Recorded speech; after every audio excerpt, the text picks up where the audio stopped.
everybody. Welcome to Real Horror.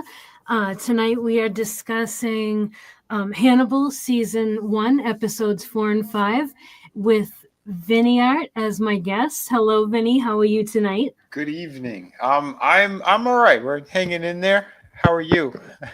I'm same. I'm also hanging in there.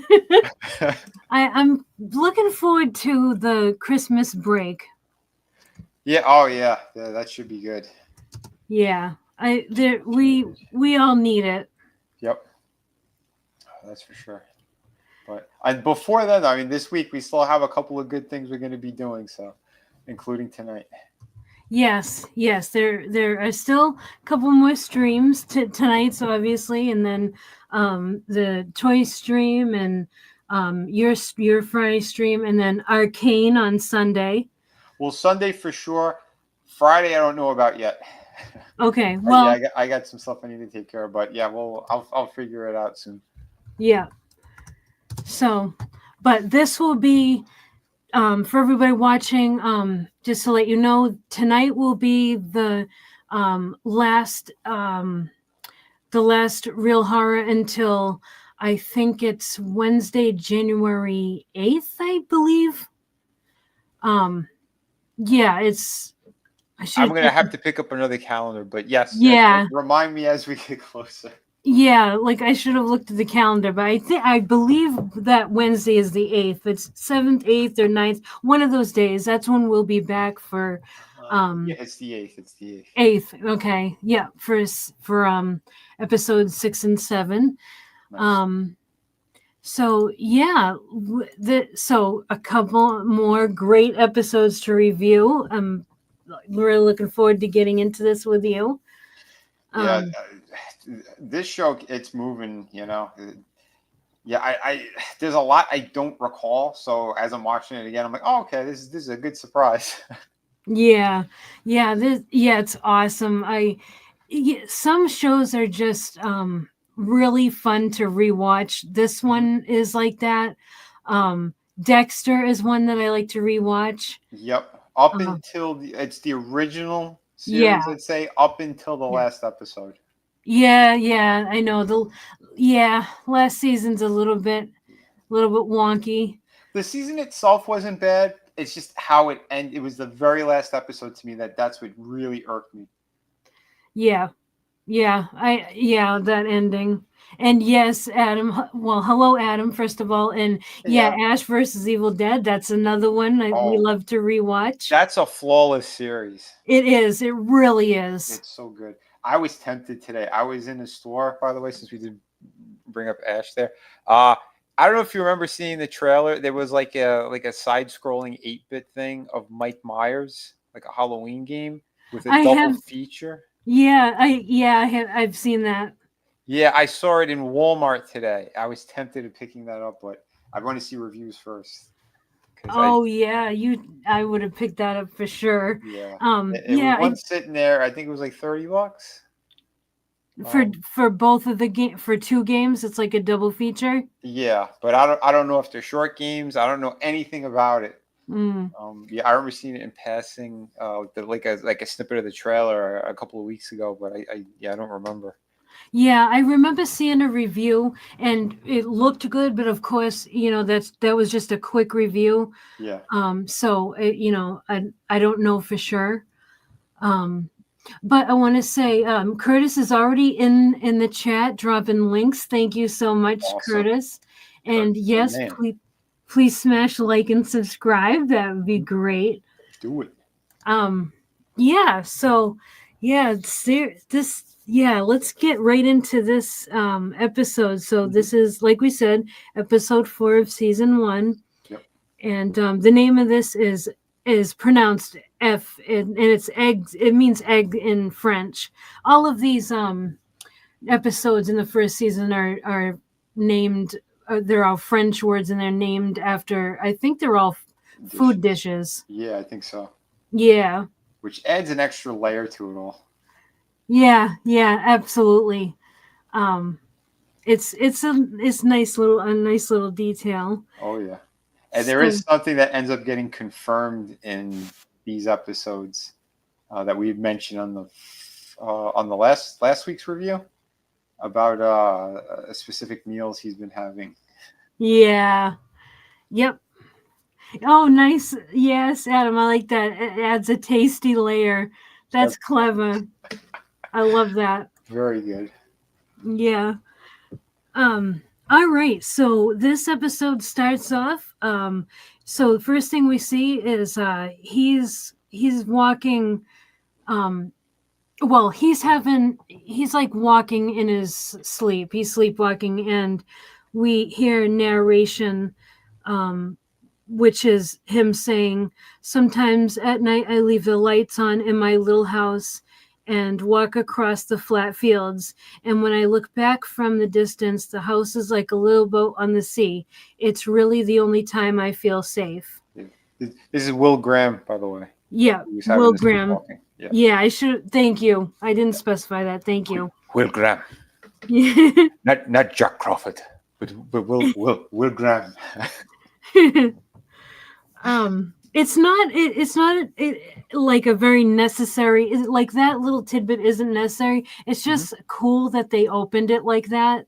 Yeah, the visuals are always amazing with this thing. Yes, very beautiful. You know, because it's the psychology behind all of it and kind of what's going on too. Because we start to get more glimpses of Will and why he's seeing certain things too. Like, actually, I think it's episodes. Was it 6? This is no 4 and 5. And 5, I believe it is. He's having a specific conversation. We see something that he's been seeing. In his dream. So like that was a good touch. I don't know if you caught that. It was a little bit earlier in the episode. There's a statue that's in his office. Yes, I did. Yeah, who's he sitting with? I think the brunette Alana. Well, Will sees the statue. Is it? I can't remember if it's this episode or the next episode, but I do have it in my notes. Okay. All right. All right. Yeah, we'll get to it. My bad. I was jumping. That's okay. That's all right. We can jump around.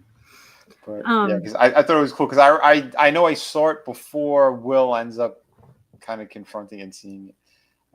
Because Dr. Lecter was sitting there with Alana in the scene, and I'm like, oh, it's right there. Yeah, and because. Yeah, I think it is this episode. It's a little bit, it's later in the episode because I think that's when he's talking about how he's sleepwalking.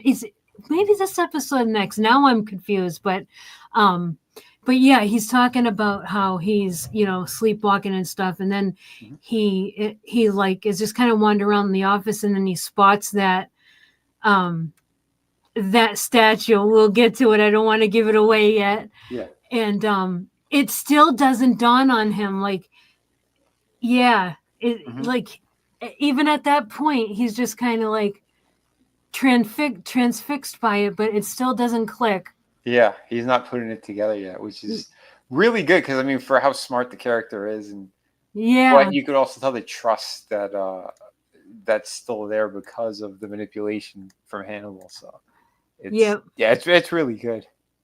Oh, hello, Alan of Grave Reviews. It's nice to see you. What's up, Alan? Thank you so much for stopping by and showing support. We really appreciate it. Yep. And if you are interested in catching this series, it is showing. There are some sites that are showing it for free. Vinny and I have been watching it on Amazon. It's showing, I think. Who's supporting it though? I mean, it's showing on Amazon. Is it Peacock or? I think it might be because I think I think it first aired on NBC. Yes, it did. Itself. Yeah. So I'm not too sure, but I know.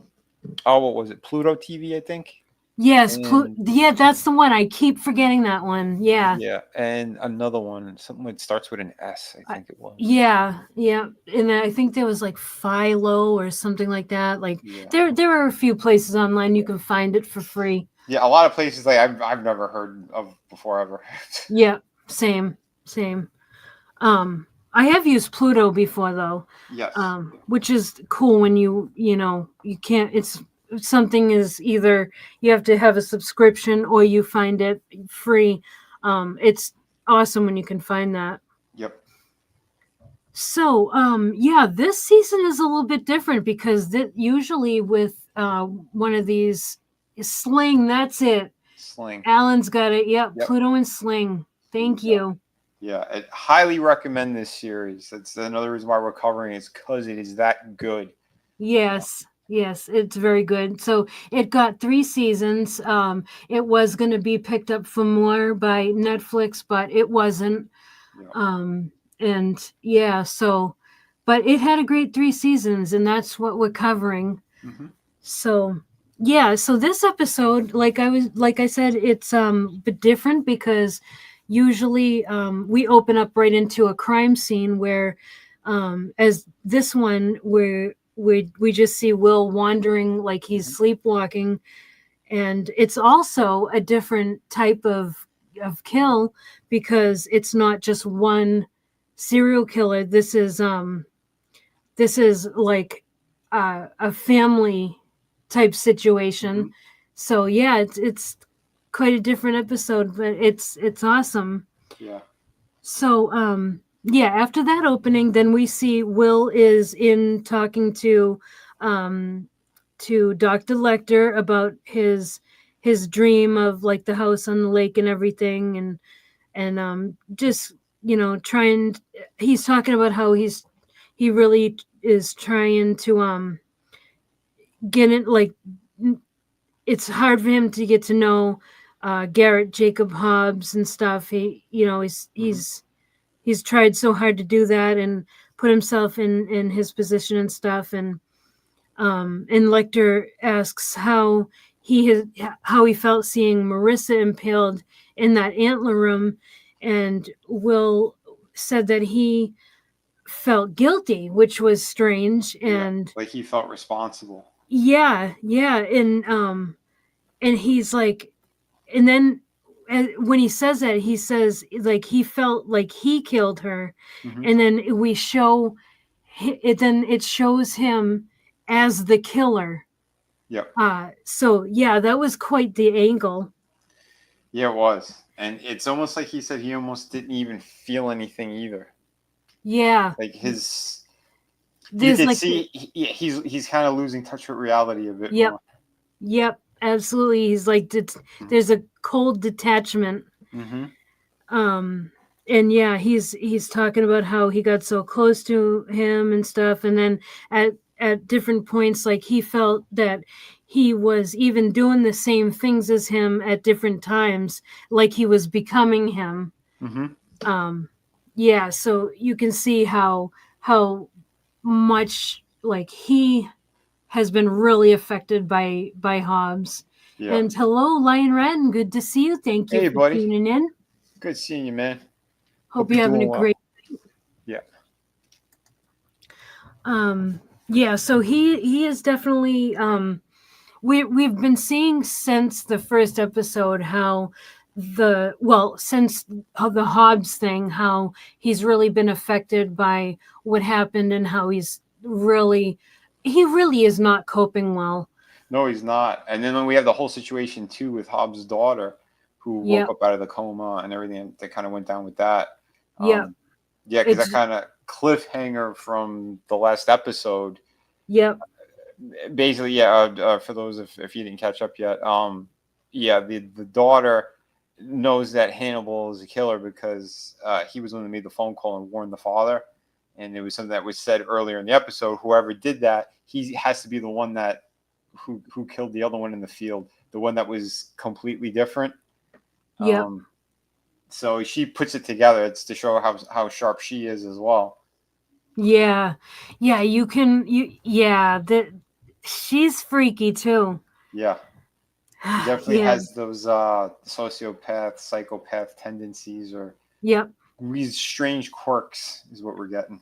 Yeah. Yeah. It shows. It's Mm-hmm. showing in her like, it's either there already or Lecter is kind of bringing it out of Yeah, her. he's watering the seeds. Yeah. Yeah, definitely that. Mhm. Um, so then it cuts to we see like a whole family is dead around a dinner table, and it shows the food, which is disgusting because there was like maggots and stuff on it. I was literally eating lunch when I watched that. I'm Oh, like, dude, oh no, you can't. shit. You gotta stop. I think that happened to you last time too. Yeah, Like, it's the only time I got time. I'm gonna sit down, I'll eat lunch, and I'll watch this. I'm like, oh, maybe there won't be anything. Oh, oh man, yeah, you gotta stop doing that. yeah. Oh, dude. Hey, Good King, how's it going? What's up? Also, I love your profile picture. That's awesome. And yes, Appreciate whatever it. is being said about Hannibal is definitely positive. We are loving this series. We have both seen it before, and Yep, this is like a retro review. yep. So yeah, this is a lot of Yeah. fun. And because it's been so long, it's like it's almost like I know stuff that's gonna happen and everything, but there's a lot of things I don't remember or the other little details and Yeah, stuff. So same. yeah, Yep, so, and seeing like things like differently, hmm, and seeing things you didn't see the first time. I love that. yep, yep. That's why, like I said too, with Sunday when we do Arcane, it's the same deal. I was telling Adam that as well. It's just it's those little things that I forgot, and having rewatched it after seeing the second season, it's like, oh my god, everything was right there. It's again, I love good storytelling and Yeah, good writing like that. yeah, yeah. It's there. Yeah, like I love there's so many series that are like good series that are like that where you Hmm. could watch like 3 or 4 or 5 times, and you'll be just watching a certain episode and you'll be like, oh dude, I never noticed that before. And Yep. it's yeah. I think I Breaking Bad is one of those ones that just like that as well. Oh dude, yeah, I totally like immerse myself in that when I watch that. Oh yeah, That is my all-time favorite show, yeah, like, ever, and then Ash is, like, right there with it, yep, like yeah. yeah. They're good because like Ash is more fun and funny. Breaking Bad is just it's so smartly written, so it's like both are just incredible. But yeah, I Mhm. know exactly what you mean. Yep. Yes, Good King, he agrees, absolutely. Yep, I think I've seen that series like 4 times in its entirety. Oh, yeah, same. Well, you know me, Yep. I can just watch Ash over and over. Oh my god, yeah, that's So yeah, the maggots on the food, and next time, yeah, I would time your eating schedule around watching this. well, the thing is, it's like it's the only time I actually have like, all right, I'm gonna make the time. Like, it's almost like I'm forcing myself. It's like, no, I need to see it. Oh, right now is perfect. Like, I don't have any of the distractions. I'm just stuffing my face and Yeah, this is one of those shows. There's a lot of horror that I have no problem. I can eat and watch it and yeah, totally compartmentalize. But this show, because it focuses on the cannibalism and like the yeah, disgusting food stuff, that right, I no way yeah, can't, like, no, don't even think about it with yep. this one. Because it comes at you from like left field as well. You're not Yep. expecting it at all at certain times. It's like all of a sudden, just here's a close up of a ham on a table covered in maggots and green fucking mold and stuff. Yes. Yes. Absolutely. Yeah. It's like surprise. Yeah. Well, you're right, exactly. I know that NBC, because there were a lot of people complaining, but they said like once it's past 9 o'clock at night, they could Hmm. go more extreme with stuff. That's Yeah. why what was it, NYPD Blue? Like a lot of times you get like partial nudity and stuff like that when that show first aired, because they said it's past a certain time, they kind of greenlit it. Yep. So, but yeah, And it's a yeah, thing. Gord King brings up this point that Mhm. this episode originally was pulled. It wasn't shown because of Sandy Hook. And like, given the contents of the episode, I can understand why they made that decision. It yeah, was dicey. But I remember it though. Well, what they did was they like showed it on the like webisodes in certain parts, and then eventually it did get fully aired. In the middle of a season, Um. or when they took like a hiatus, probably like for holidays or something. Was it something like that? That's a good question. I can't remember that. Because I do remember seeing it. I vividly remember, because like I'm not a fan of Molly Shannon, and she's the mother in this episode. Mm-hmm. So I'm like because I distinctly remember a lot of that situation and almost cheering on what happened later in the episode. Yeah. Yeah. But yeah, it's Okay, so Good King is saying that he says, I think the episodes were available on Hulu immediately after airing, so episode 4 was available quickly after its original air date. Well, at the Okay. time I was only watching them on network television at the time, so yeah, Okay. I didn't have Hulu or anything like that. Yeah. So maybe it was certain areas of the country. I don't know. I'm yeah, I don't know. I do know that this episode particularly was originally pulled. Okay. For for Or maybe they had really good recaps. yes, that I think that's probably it. They did like the recap of what was pertinent to the following episode, Right. because this episode was broken up into parts before they released the whole episode. Okay. And so yeah, that yeah, it was I really do understand that decision, Yeah. given what they were faced Oh, with. of course. Yeah. Yeah. Yeah, and it being, network, and it's not like cable. You Mm-hmm. get away with more on cable. Yep. But yeah, so we are at this dinner table. All the family members are dead around this rotted ham, and then we see Will do his like crime scene reenactment thing, Mm-hmm. and we see him as the killer at like the head of the table, and he narrates, nobody leaves this table until all this food is finished. Everybody dies. Mrs. Turner like is the last, and then we see him as we see him shoot her, and then he says, this is my design. Mm-hmm. And yeah, and then Crawford asks like, what do you see, Will? And he's like, family values. And Crawford's like, whose family values? um and then as then it cuts to like, so Will is away now, he like, we know where Will is, and then it cuts to Lecter shows up at Will's house. He's kind of like house sitting, taking care of the dogs for Will while he's gone. And he's a little bit snooping, not too much, but then he You does can't leave this out. When he the arrives to the sausage. house, yeah, he's Yeah. got sausage links, big Yeah. fat sausage links. Yes. And the first thing in my mind was, okay, he's feeding the dogs people. Yeah, I know. I thought of that too. Yep, he does hand some sausages to the dogs, and it kind of, We know from the previous episodes, he says he never buys that type of stuff. yep, He makes his own food all the time. yep, yep, like quote unquote pork. Yeah. Yeah. Good Lord. And so he's kind of like snooping around and stuff, and then he goes over, and well, he opens one of Will's drawers. And did you notice how meticulously it's laid out? Like, Yep. the shirts, underwear, socks are all lined up Mhm. like perfectly. Yep. That's yeah. And it's all the same stuff. White t-shirts, everything Yep. is the same color. There's no variations whatsoever. Yep. Now that could be two things.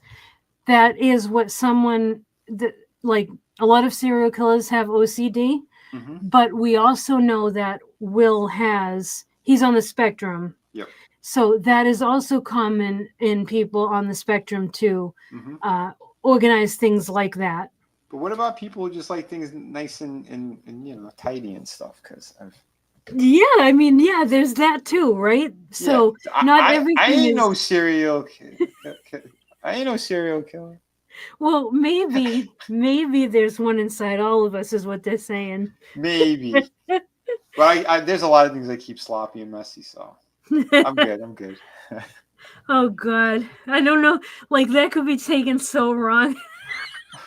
Oh, geez. But then we see yeah. Good King, you sounded a little guilty there. No, me? Probably me.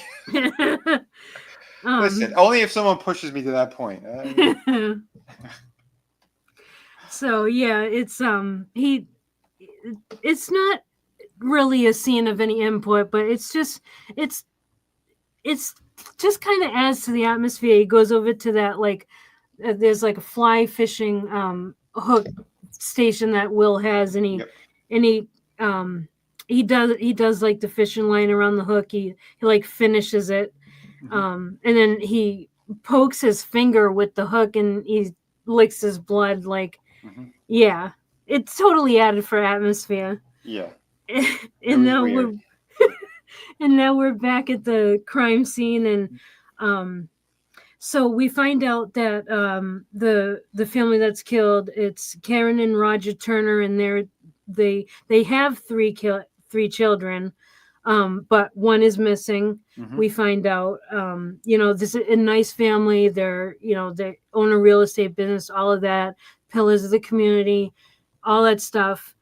And we find out that their son Jesse has disappeared a year ago, and then as Will is looking at like the family photos, he asks like he hones in on a picture of mom and Jesse, and that's when he asks like when was Jesse abducted, and that's when we find out it was a year ago. Yeah. So that's a little bit of a clue. The Hmm. picture of mom and Jesse. Hmm. Um, and then we see Alana Bloom is visiting Abigail at the psych facility, and they're kind of discussing how she she can't really hide her like her victimhood, like it kind of is where Yeah. she's the daughter of a famous serial Killer. killer. Yep. Yeah, she can't hide, like her Yeah, victimhood is on display. because they got like a close up of her scar on her neck, and Yeah, she's putting a scarf around it and saying yeah, that yeah, I could hide this, but I can't hide, yeah. where people see me as, and it's interesting. I like the dynamic that they were building with them too. Yes, all the interactions. This is one thing that is so great about the show is that all the character interactions are so well written. They're like um they're very substantive. Yeah. Um yeah, everybody, like we've mentioned this, like I think maybe every episode, but all the characters in this show, um they all kind of mesh together very well. Hmm. It's yeah, and that's just great writing. It is great writing and great acting, because Yes, absolutely. it's not easy to do the scenes that they do, because yeah, what happens in this episode too with Hannibal when he makes Yep, her dinner and he takes her out of the facility. Like, yep, yeah, there's a lot of good stuff there. yep, yeah, and yeah. So basically, they talk about how Abigail, she doesn't want to do the group therapy anymore. It's kind of like she's done with it. It drains her and all that, and but Alana doesn't think it's good for her to drop out of that. And then so Alana Bloom and Dr. Lecter are in Lecter's office now, and they're discussing Abigail, and that's when he said, well, she says that Abigail wants to go, leave the facility, Hmm. and Lecter agrees with Abigail. And of course, Alana is like, she's not ready for that. I really think this would be detrimental. Um, and like they have her like Lecter and her kind of have this very professional rapport. Like he respects her and vice versa. And so he says, I'll defer to my esteemed colleague. Yep. So he kind of leaves it at that instead of like arguing with her. He's Right. Everything's like very. Yeah, he appeases her, but it like Yeah. I trust her. She's correct with everything. But you know that he's baiting the hook there. It's Yeah, absolutely. because he's very, very manipulative. Oh my God. Yes, Mads Mikkelsen did such a great job with all of his acting and like because his character is so heavy and he delivers his lines so well. Like, oh yeah, the acting is amazing. I love it so much in this series. that's what keeps drawing me in, no matter what. You know. Yeah, it's so deep. It's like you get pulled into the episode. And the uneasiness about Will. Yeah. The way that he acts that out, that guy is really good. Yes. You could tell something's so wrong with him, but like he's so smart with everything that he's doing, but yet he's still missing things too that like we know as an audience. It's damn good. Yes, I agree, Good King. Matt's version of Hannibal is basically the devil, and he plays it pitch perfect. Yes. For real. Yeah. Yeah. Like I said, all three Hannibals I liked. All three actors did a fantastic job, and all three brought their own thing to it. Mm-hmm. You know, so. Yeah. You know, excellent stuff. Yeah. Okay, so now they're at the lab, and they're, they're doing their thing at the lab, what they do.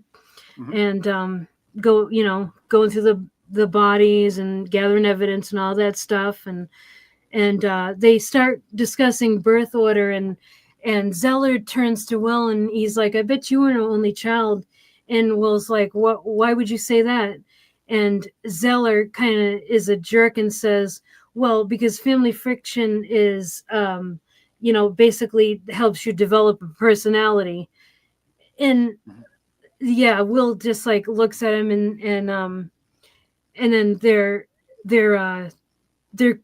discussing the evidence and stuff. And then Zeller is like, middle is a sweet spot, and Will says, always trying to figure out where they fit in, and the middle child can be a great politician or a terrible one.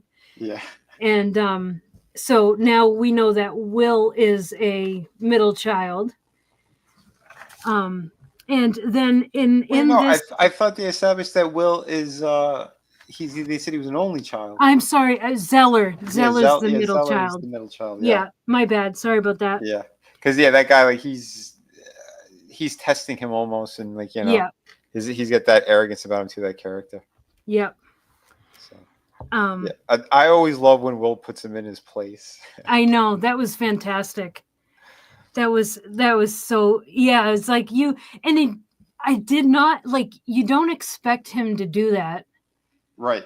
Because the thing is that you could tell like Will is just defending himself because like Zeller's the one he's breaking the balls. He's trying to almost like mess with them.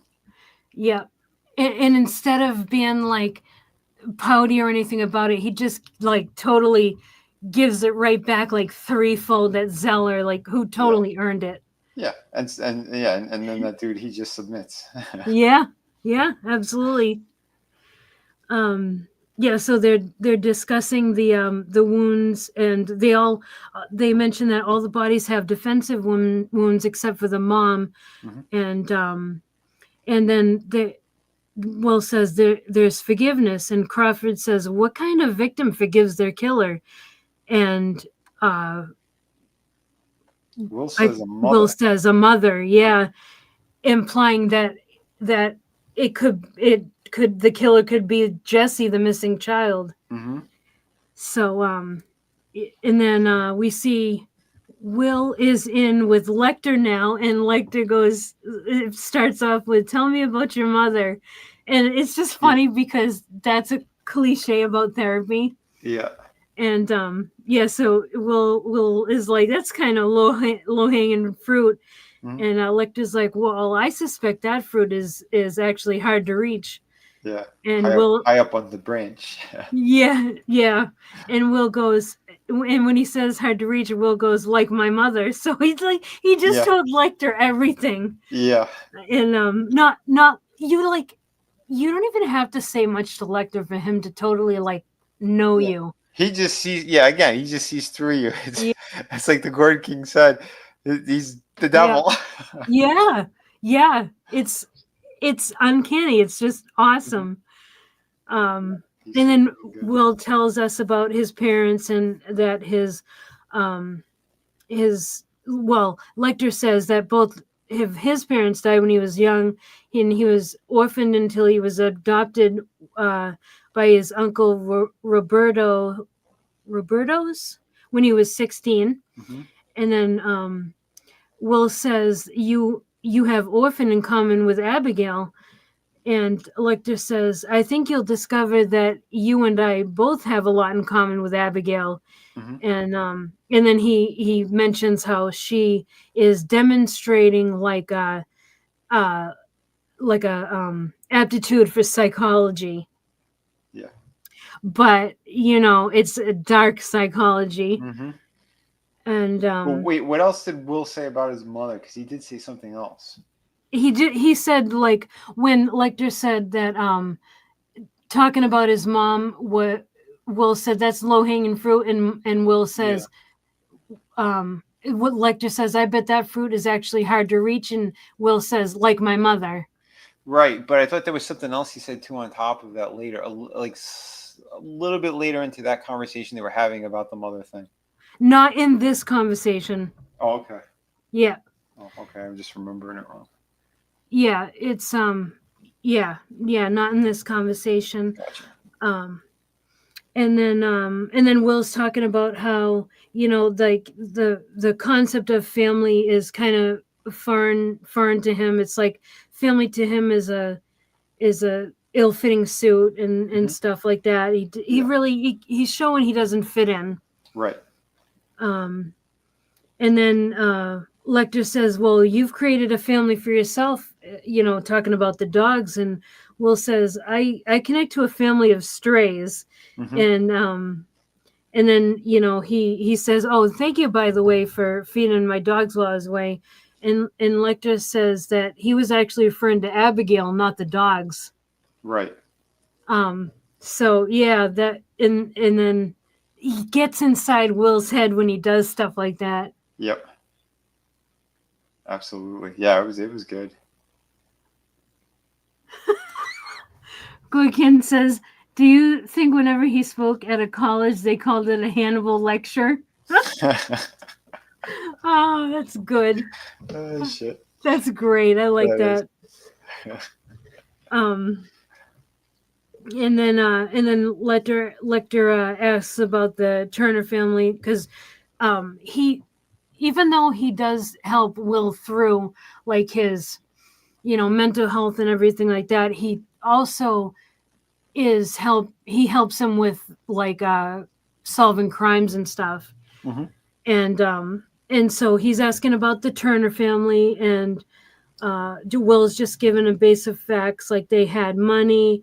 And then that's when we find out that Will, he grew up poor. His father worked like on a lot of boats, different boatyards across the country. Hmm.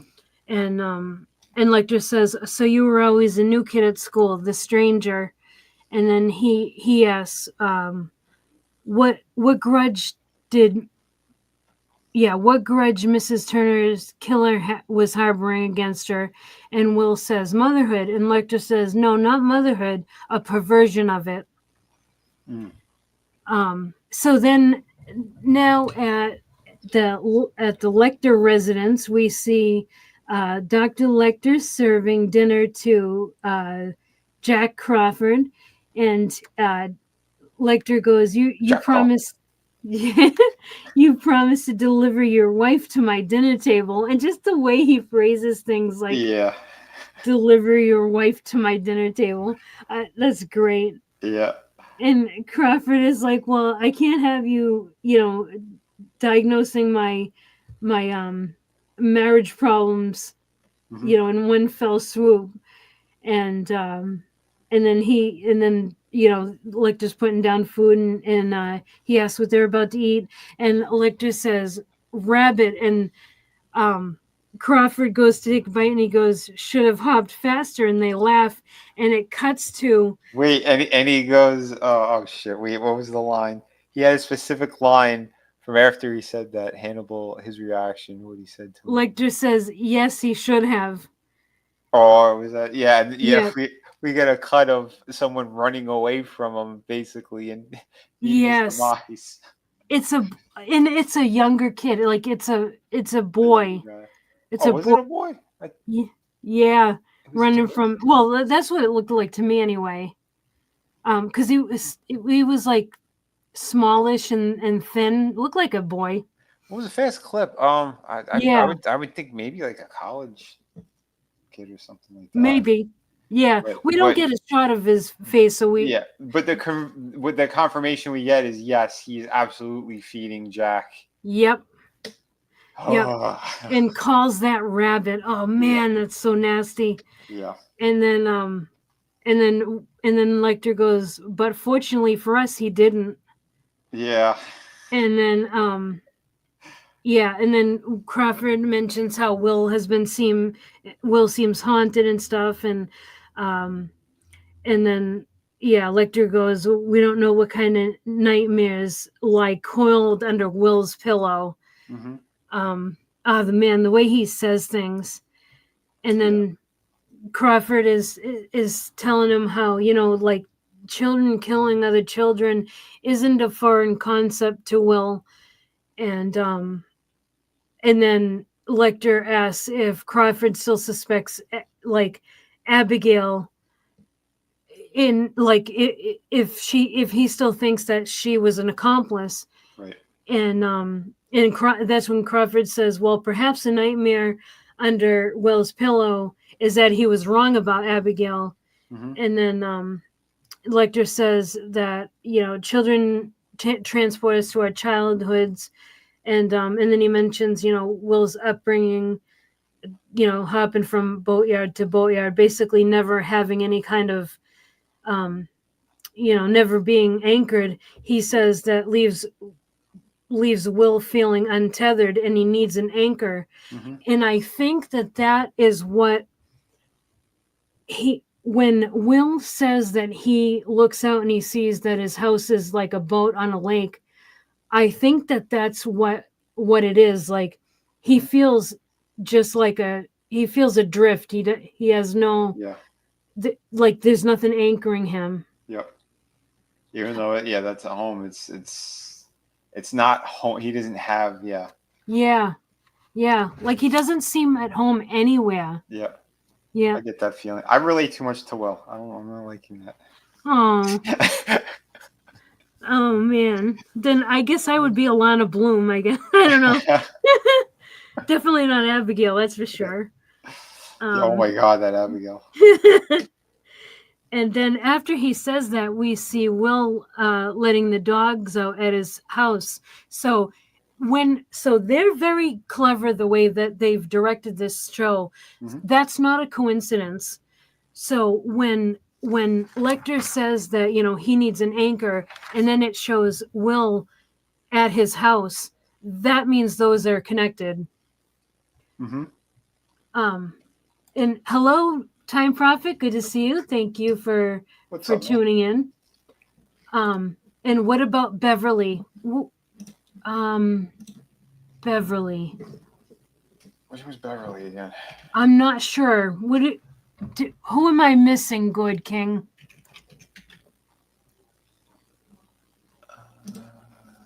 Oh, the Asian one. The chick that works with them. Oh, I always call her Kate, or by her last name. Yeah. Oh yeah, yeah. Yeah. Yeah, they That's don't. Yeah, they didn't refer to her that much to Beverly, did they? Right? Isn't it just yeah, that's not so far, not so far. I've just referred. Actually, they don't refer to them by name very much at all. But the yeah, first we get introduced to her is like just by her last name, Kate's. yeah. Yeah. So that's just what I refer to her. I refer to everybody as their last name. Yeah. And sometimes Will, I'll call him Will. Hmm. And Jack and Will. Yeah. Jack and Will went up the hill. Okay, never mind. No, I just like saying their full names like how he says it. Yeah, Jack Crawford. yeah. Because Fishburne's awesome. Hello, Fishburne's manliness. fantastic. Yeah, yeah. What's up, manliness? Manliness says, I want to know more about Hannibal's time in special forces in Vietnam before he went on the run. Oh, God. There was someone else making those kind of references. I can't remember who it was now. But it's great to see you guys. Thank you for What's tuning up? in. All right, so where are we now? Now we're back at the lab, and they're looking at the evidence, and so they're talking about like how the the kids, like their height and weight and everything, and that there's similarities between the missing kids, and then let's see. Okay, so the Price, he's one of the FBI agents. He's inspecting a game controller, and he's like, these things are like, I forget what he refers to it as, but he's like evidence gold or something like that. He's like, there's nothing I can use, but there's evidence all Oh, the over it. greasy fingerprints Yeah, of like a prepubescent teen or something. Or, yeah. yeah. Yeah, and I was like, "Oh man, that's gross." Yeah. Hello, Reign of Horror. Great to see you. What's up? Yeah, hope you're well. Thank you for tuning in. And then so they're just talking about how Kate says that she has isolated 7 pairs of shoe prints, and they filtered out all the Turners, including the missing kid Jesse's. So now they're down to 3 kids that, no, I should say 3 prints that they can't identify. Mm-hmm. And then they rattle off the sizes of the shoes, and then that's when Zeller says the Lost Boys.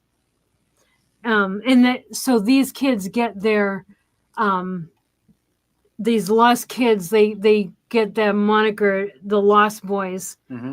And then and then Price announces, "Oh, I think I might have found a fingerprint."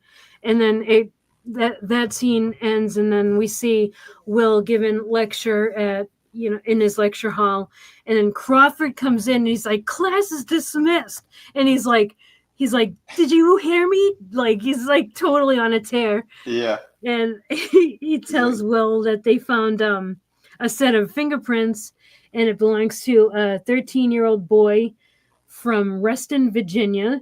Mm-hmm. His name is Connor Frist, and he's another missing kid that vanished 10 months ago. And case obviously is never solved. And then he says that there are 3 kids in the Frist family, just like the Turner family. And then Crawford says, "Okay, let's head out." And Will's like, "You're expecting a crime scene." And this gives Will pause, because he really shouldn't be out in the field, and he knows it. Mm-hmm. This is like, this really weighs heavily on him. So, but they go, and so now we're in Reston, Virginia, and the way this is shot is awesome. All right, good King. Have a great night. Thank you for tuning in, and hope you have a great one. Yeah, have a great night. So we see the camera comes in, and it's in this house, and there's Christmas music blaring on the radio, and then it pans over, and we see down into the living room. The family is all dead, and it's Christmas time, obviously. Mm-hmm. And one of the kids is like burnt to a crisp in the fireplace. Yeah. Yeah. Awful. Yeah, because as they came rushing in, like, they're all coughing and like they're gagging and stuff too. Hey, Zombie Box Reviews, good to see you. Yes, we definitely agree. This this show, and Yeah. I think that was going to happen Hmm. because Netflix was going to pick it up, but it didn't, Yeah. unfortunately. That really sucks. I know. It's one of those shows that was very expensive as well. Yeah, it shows. Yeah. It's very polished. Yeah, because every episode it feels like we're watching a movie. You know, Yes. Yeah, it really does. nothing shortchanged. Like um, the writing, the lighting, the acting, Yep. the special effects stuff. Because like it's like almost all practical, and then you'll have like his hallucinations, Yeah. which will be like CGI. Um, but yeah, for the most part, yeah, this is like all practical stuff. So um, really incredible. Awesome. Season 2 is Zombie Box Review's favorite season. Nice. That's cool. Time Profit, you need to see this. All Hmm. right. So then we see like the FBI and the FBI SWAT team and everyone come in, and we're back at the lab, and so we find out that Mr. Frist and the children were killed first, and that that again the mom was was killed last. Hmm. So we have a pattern here. Yep. And Will is like, well, not exactly, because something went wrong. The killer took Mrs. Frist's presence, and essentially also taking her motherhood. So he's making a connection here um, between these kids and everything that's happening. There's there's something more to this. Hmm.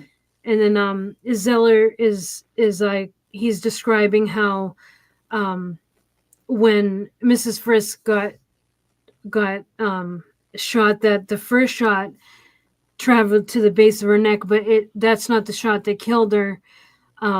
It just kind of, it caused her brain damage, and her body went into convulsions. And the next shot was the one to put her out of her misery, but it came from a different gun. So Hmm. whoever it was that was like all we know, I should say, all we know is that two people shot her, Hmm. and then that's when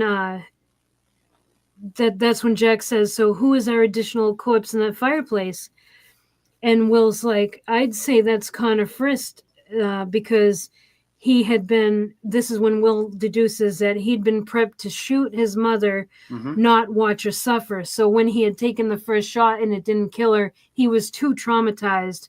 And so someone else had to finish the job. Hmm. And Will said, whoever shot Connor completely disowned him. Hmm. Yeah, that was pretty So, messed up. yeah, very. Yeah. Oh, it was Time Prophet. Time Prophet said, I do think the show should have more elephants. Oh, man. The elk wasn't enough. That's true. Yeah, there's like, yeah. And then it cuts to, yeah. So right after Will says that, it cuts to some diner in America, where there's a woman and three boys. Hmm. We know, we find out that the boys are their names are CJ, Christopher, and Jesse. So they're the missing boys, but we don't know who this woman is. Yeah. But All they're we know just, is she likes to stick her hands under her armpits and then smell them. yeah. Yeah. Sorry, um I really don't like her. um and okay, so they're talking, and CJ says, don't be sad about Connor. Remember, Connor's the one that was in the fireplace. Hmm. So a little bit of sociopathy going on there. And that's when the woman goes, I guess I just couldn't make him understand. And then she turns to Jesse, and she goes, the family you're born into isn't your real family. You have to make your own family, and that's what we're doing. Hmm. And then the other boy, Christopher, says, what happened to your family? Like, talking to the woman, and CJ, who is the oldest, says, we're her family. So you can tell that he's in charge of the kids. Hmm. And then Christopher, like, kind of like checks himself and says, I meant your other family. And then the woman says, the family you think is family is just a stepping stone to real family. So, cuckoo. And then, Yeah. She yeah, definitely plays crazy well. yeah, she did a great job. Even these kids are great actors. They are like that eldest one, like the fear that he's Yeah, putting into the one who's questioning it, like even like that look, like yeah, it's disturbing. yeah. And yeah, that is true. Zombie Box season 3 was good, but it felt rushed because they had to cram as much as they could, seeing that it was their final season. Yeah, Yeah, it really yeah, sucks that they did it like that. But I mean, again, still they did a great job. But yeah, that needed more room to breathe. yeah. And then Manliness says, "I love how these shows try to redefine family. They so it's kind of, yeah, I can see what you mean. It's kind of like there's a couple things going on where they definitely do paint this new family as like perverse and wrong, like Hmm. definitely is not glorified. No, not at all. um yeah, uh but there is a lot in this show about dysfunctional families, Yeah, that's for sure. And it kind like, you kind of expect it because I mean, this is the psychological realm, hmm so you're going to have a lot of messed up people. yeah, yeah. Because So, it's not agenda.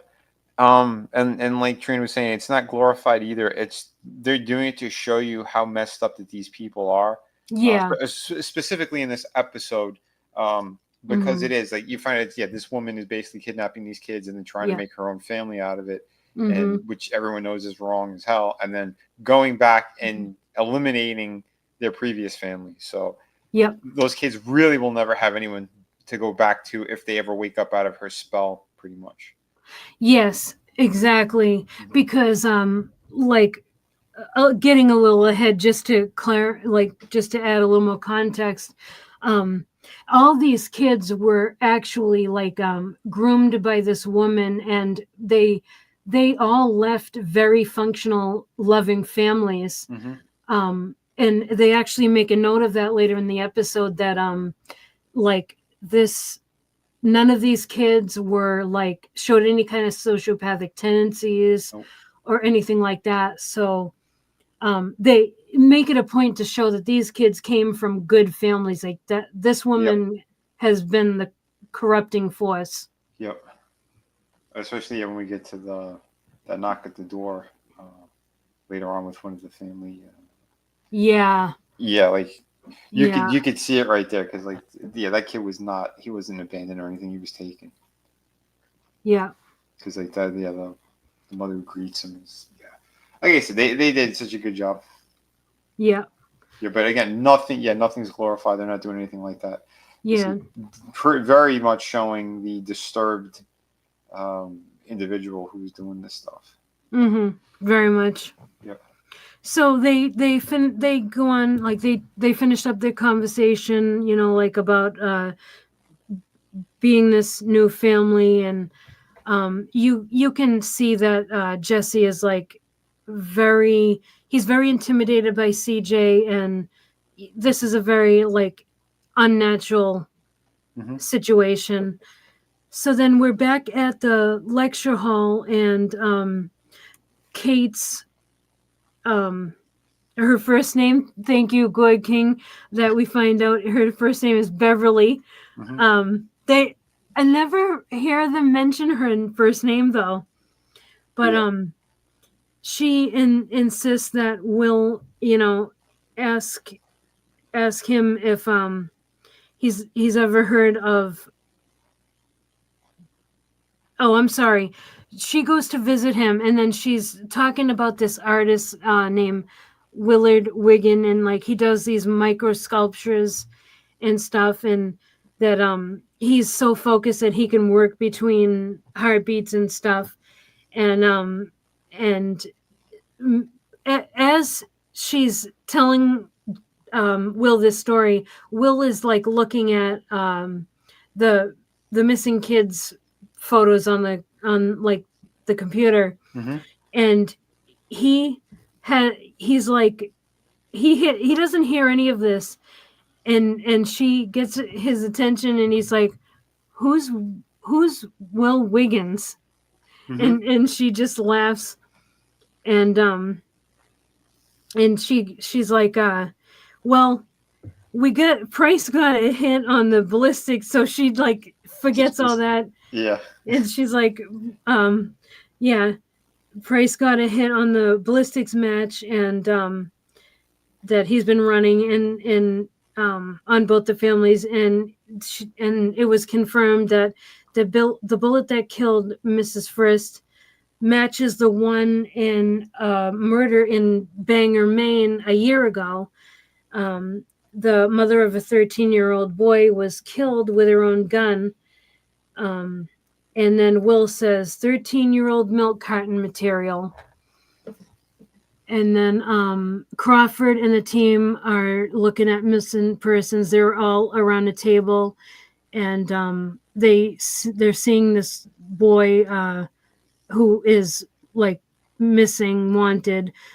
C.J. Lincoln disappeared 6 months ago, and yeah, 6 months ago, and hasn't been seen since. And then Will says he has, looking at his profile, he says like he has none of the characteristics of a sadist or a sociopath. And Jack is like, yeah, no shoplifting, no property destruction, nothing like that. He's even kind to animals. And Will says the firearm we're looking at, yeah, he says, we're so this guy, this CJ is like Peter Pan to our Lost Boys.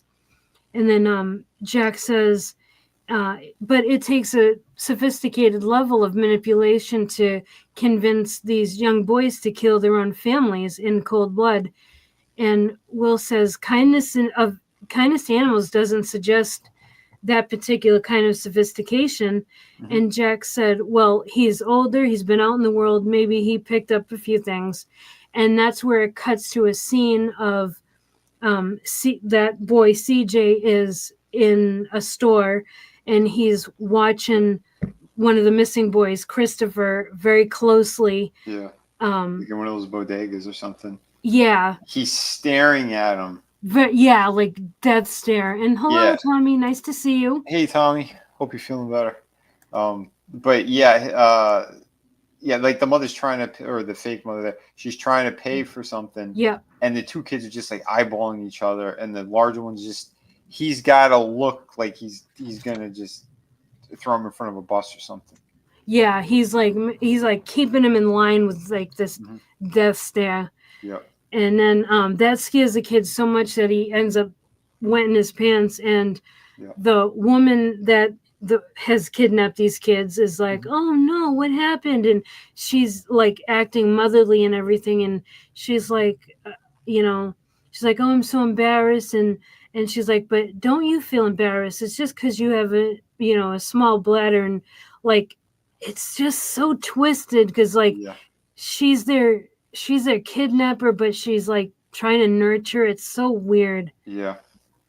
This crazy woman who's making this fake family. Yeah. It's so off. Yep.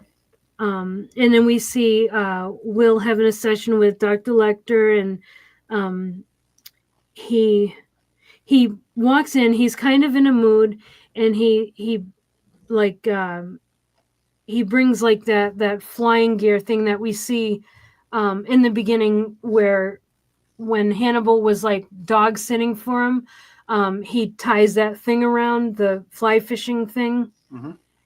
Will brings that in. He was like, I was going to give this to Abigail, but I thought better of it and stuff. And Lecter goes teaching her how to fish. Her father taught her how to hunt, and Will is like, yeah, that's why I thought better of it.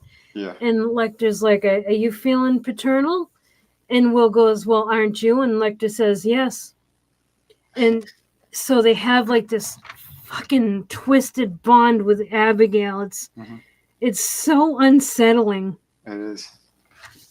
And then he tells Will that Dr. Bloom has advised against, getting personally invested in Abigail, and Lecter asks why Will is so angry, and Will tells him that he's angry about these boys, and because he knows that when he finds them, he can't help them. He can't give them back what they have just given away. And Lecter says family, and Will is like, yeah.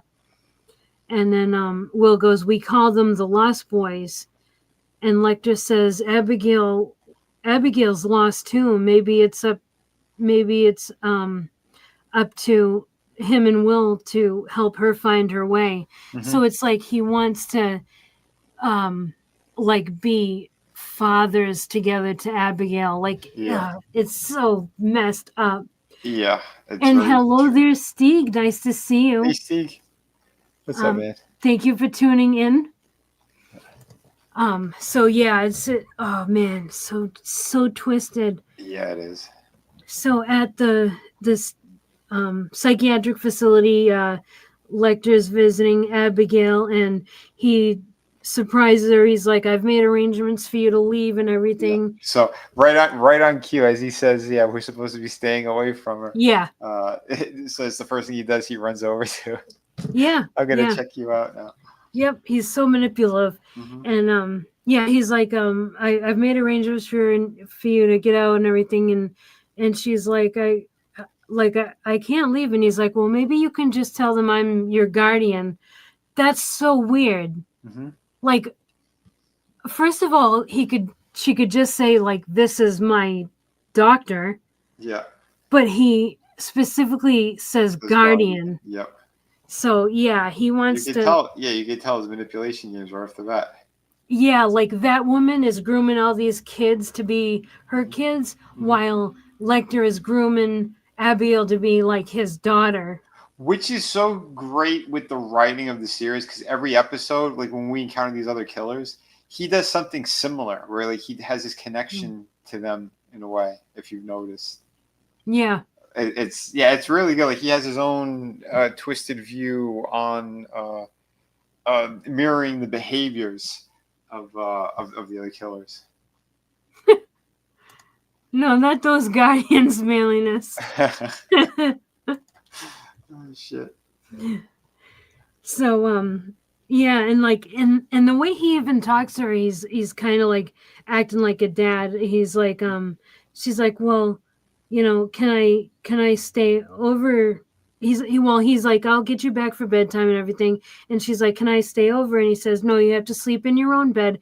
And like, okay, like as a parent, any of us, like any of you guys in the chat that are parents, we have all had to say this to our kids. No, you have to sleep in your own bed. That was very fatherly. So yeah. It's like you can see from a mile away where this is going. Oh yeah, everything's very deliberate with him. Yeah, and the reason why she wants to stay with him overnight is because she's been having bad dreams, and she asks he asks her about the dreams, and she said that she had one where Marissa was texting her pics of that boy, Nicholas Boyle, the one that she accidentally killed. I do believe that was an accident. Yeah, but the way that Hannibal says it, he goes, "Oh, you mean the boy you butchered?" Yes. Again, every word that he says is so purposeful. Yeah. I was gonna say another point too. When he says you have to sleep in your own bed, she says, "That's not my bed. I want to go home." Yeah. She says that too. So, Time Prophet asks, "Do you think Hannibal should be locked up for putting ketchup on his food?" If he doesn't put ketchup on his food, this guy is a master chef. So it depends. Like if you're putting ketchup on steak, then you absolutely deserve prison. But other things. Well, you're not wrong. Other things like I don't know. I'm not actually a fan of ketchup. I don't even when I have fries, I don't even put anything on them. I just no, I've never really been a fan of ketchup at all. Sometimes honey mustard or like a kind of a mix of that's pretty good. On Mustard, yes, mustard and French fries actually is a great combination because the vinegaryness on the mustard. But I like the honey one because it's like it has that extra sweetness to it as well that it works. You like that sweet and salty combination? A little bit, yeah. I've never see that's the only thing of sweet and salty that I could ever get into was kettle corn. Yes. Oh my God. There's like crack. Yeah. That's the only thing. Everything else, I don't like that sweet and salty combination. Gotcha. Manliness likes Whataburger. See, we don't have those over here. Whataburger spicy ketchup. He says that goes on everything. I've never tried that. And then in comes Tommy with his freaking mayonnaise. Everyone knows mayonnaise goes on steak. That is a sin. What are you, French? No, even the French don't do that. They probably use A1 or something. Yeah. Well, they definitely use mayonnaise on their fries. I never got that. Yeah. Tommy, Time Prophet says, I don't eat mayonnaise because I don't like egg. Well, you can't really taste egg in mayonnaise, but I can understand if you don't like eggs. Well, there's a good. We're going completely off topic, but I know it's a little bit cuisine. I was gonna say though, it's not a here we go. Just one little thing. They actually have avocado mayonnaise. Yes. There's no egg or nothing in that. It's pretty. Yep. Good. Yep. Definitely, and it's fine. I've had it. Yep. Oh no, this is not allowed. So Melina says, I want to make pizza with ketchup on Columbus Day. No. Where's the block button here? I can't seem to find it. I know. Put user in timeout. There we go. Damn it, Melina. Oh, okay. No, we're just getting ridiculous. Time Prophet says he puts ketchup on pizza. They're singling us out because we're Italian. They know what they're doing. Tommy started this with the mayonnaise. Oh man, it's good. Now this stream has gotten degenerate. No, I've actually seen that. I've seen other people say they put ketchup on pizza. No. No. Hell no. It seems so. No, I refuse. Yeah, same. Listen, we got a bunch of little rabbits in the chat right now. Yep. Yep. Start hopping, guys. Tommy's like bologna goes on pizza. Oh my God. Oh shit. He's like, Millions is like, is that a hate crime? I mean, you are white, so it can't be a hate crime. Yeah, but we're Italian. Yeah. So you definitely you performed a hate crime on the ship. That's not okay. It's gotta be some kind of hate crime against Italians. Like there's gotta be a word for that. Right? Unbelievable. Oh my God, we have gone off the rails. Why do we do this? I don't know. All right, so then she's telling Hannibal about her nightmares about Nicholas, and then that's when he does the mind games on her, and he's talking about like how you left him. Like he puts a lot of like he really gets in her head. Mm-hmm. And when she looks at him, she's kind of like, she's got that look like, oh my God, you just said that. And she's on the verge of tears. And she said that she's afraid that Marissa will tell everyone that she killed Nicholas, and everyone will think that she's just like her dad. And she says, she can't talk about this in group. And Lecter says, well, you don't have that luxury. Mm-hmm. And she's like, well, I just have to get used to lying. And but didn't he make a reference to like that's like what I'm here for, like that you could tell me? Yeah, basically that's what he's doing. He's making it so that he is the only. Keep your secret, but if you need to talk about that stuff, that's what I'm here for, type of thing. Yeah, mm-hmm. Yeah. For real, Tommy. For real. We need like the safe drills like on the bowling alleys. Oh my god. Oh, shit. Come on. We're throwing a strike here. Oh, um. Oh God. Okay, come on. So Zombie Fox says Hannibal looks like the type of guy who puts pineapple on his victims before he eats them. as long as he doesn't put it on his pizza, that's fine. Yeah, exactly. Like we can. There are some allowances. We need that. We need that Drake meme where it's like pineapple on pizza. No, pineapple on people. Yeah. Time Prempin asks if you were eating human flesh, what would you use instead of ketchup? Like instead. I love the wording. Save those questions for the end of the stream.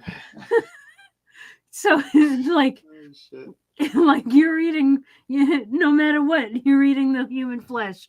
So you don't have ketchup. What's the other option? I don't know, dude. A1?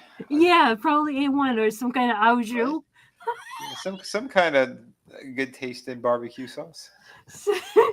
Au jus with like onions and mushrooms or something. Oh, you want to saute it up? But you definitely want to be like Hannibal.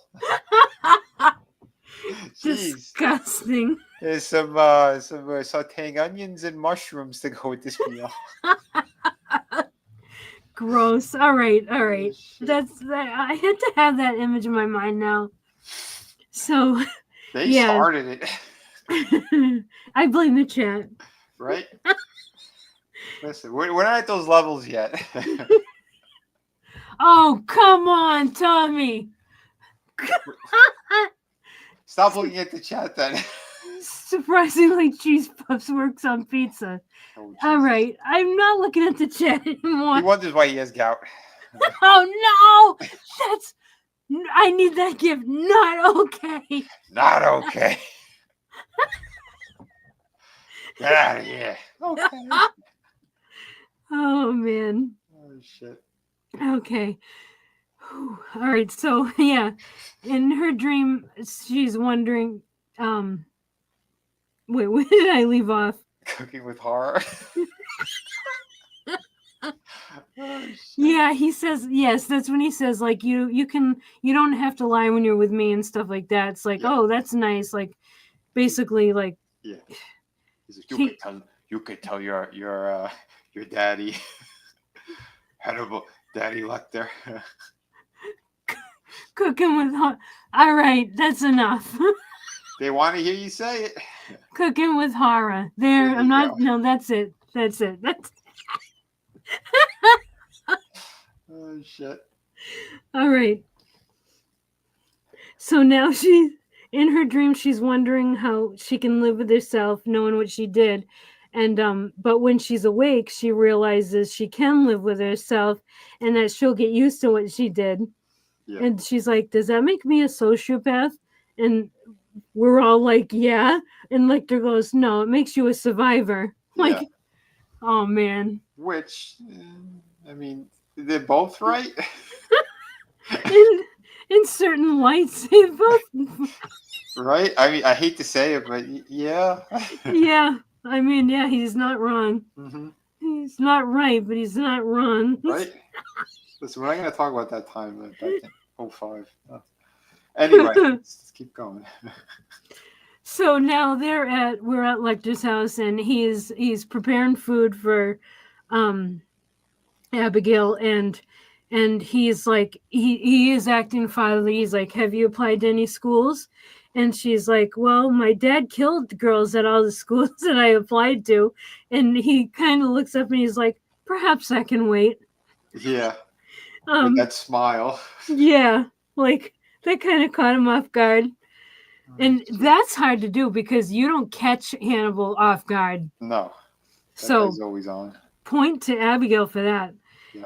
And then she says that I want to work for the FBI, and this amuses Lecter, and he's like, I'd certainly feel safer if you were in the FBI, protecting my interests. Right.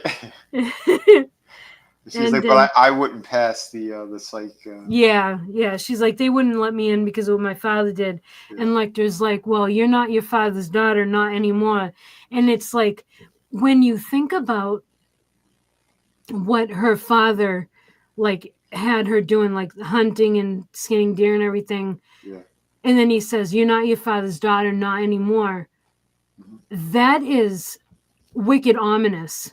Yeah, and she puts that face on too. She has Yeah, almost like a shocked face when he says that.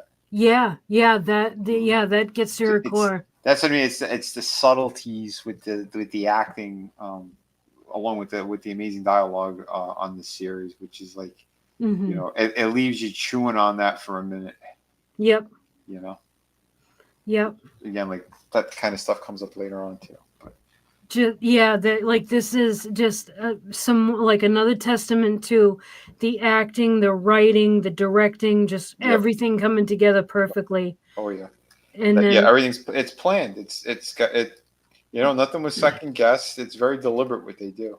yes, yep, absolutely. And then he proposes. Well, he proposes that she does some psilocybin mushrooms, and but the way he asks her, he's like, "What if it weren't so painful to think of your father?" And then he asks if she's ever tried psilocybin. I don't know how to pronounce Yeah, that. and she goes, "You want me to trip on mushrooms?" Like, Yeah, she knows exactly what it is, but yeah, because he's like he's saying, yeah, like I'll get you to stop thinking about your father, and this is one of the steps of doing it. Like, are you willing to try it, type of thing. oh, Yeah, Time Prophet called me out. So he says, if you don't catch Hannibal off guard, how did he end up in prison? Very good point. right? You caught me. You caught my slip up. That was good. Yeah,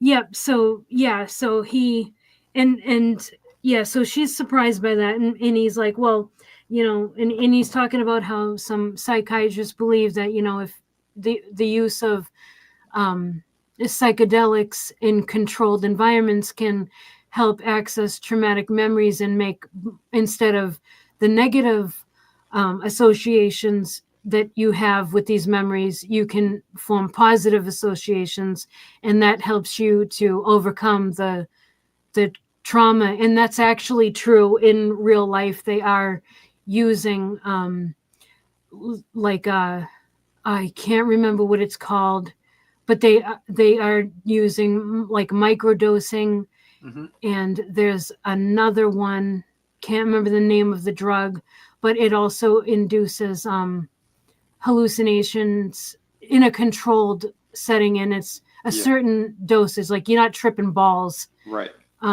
but it's in a controlled environment with like the help of a psychologist, Yeah, and it and they've seen a lot of improvement with like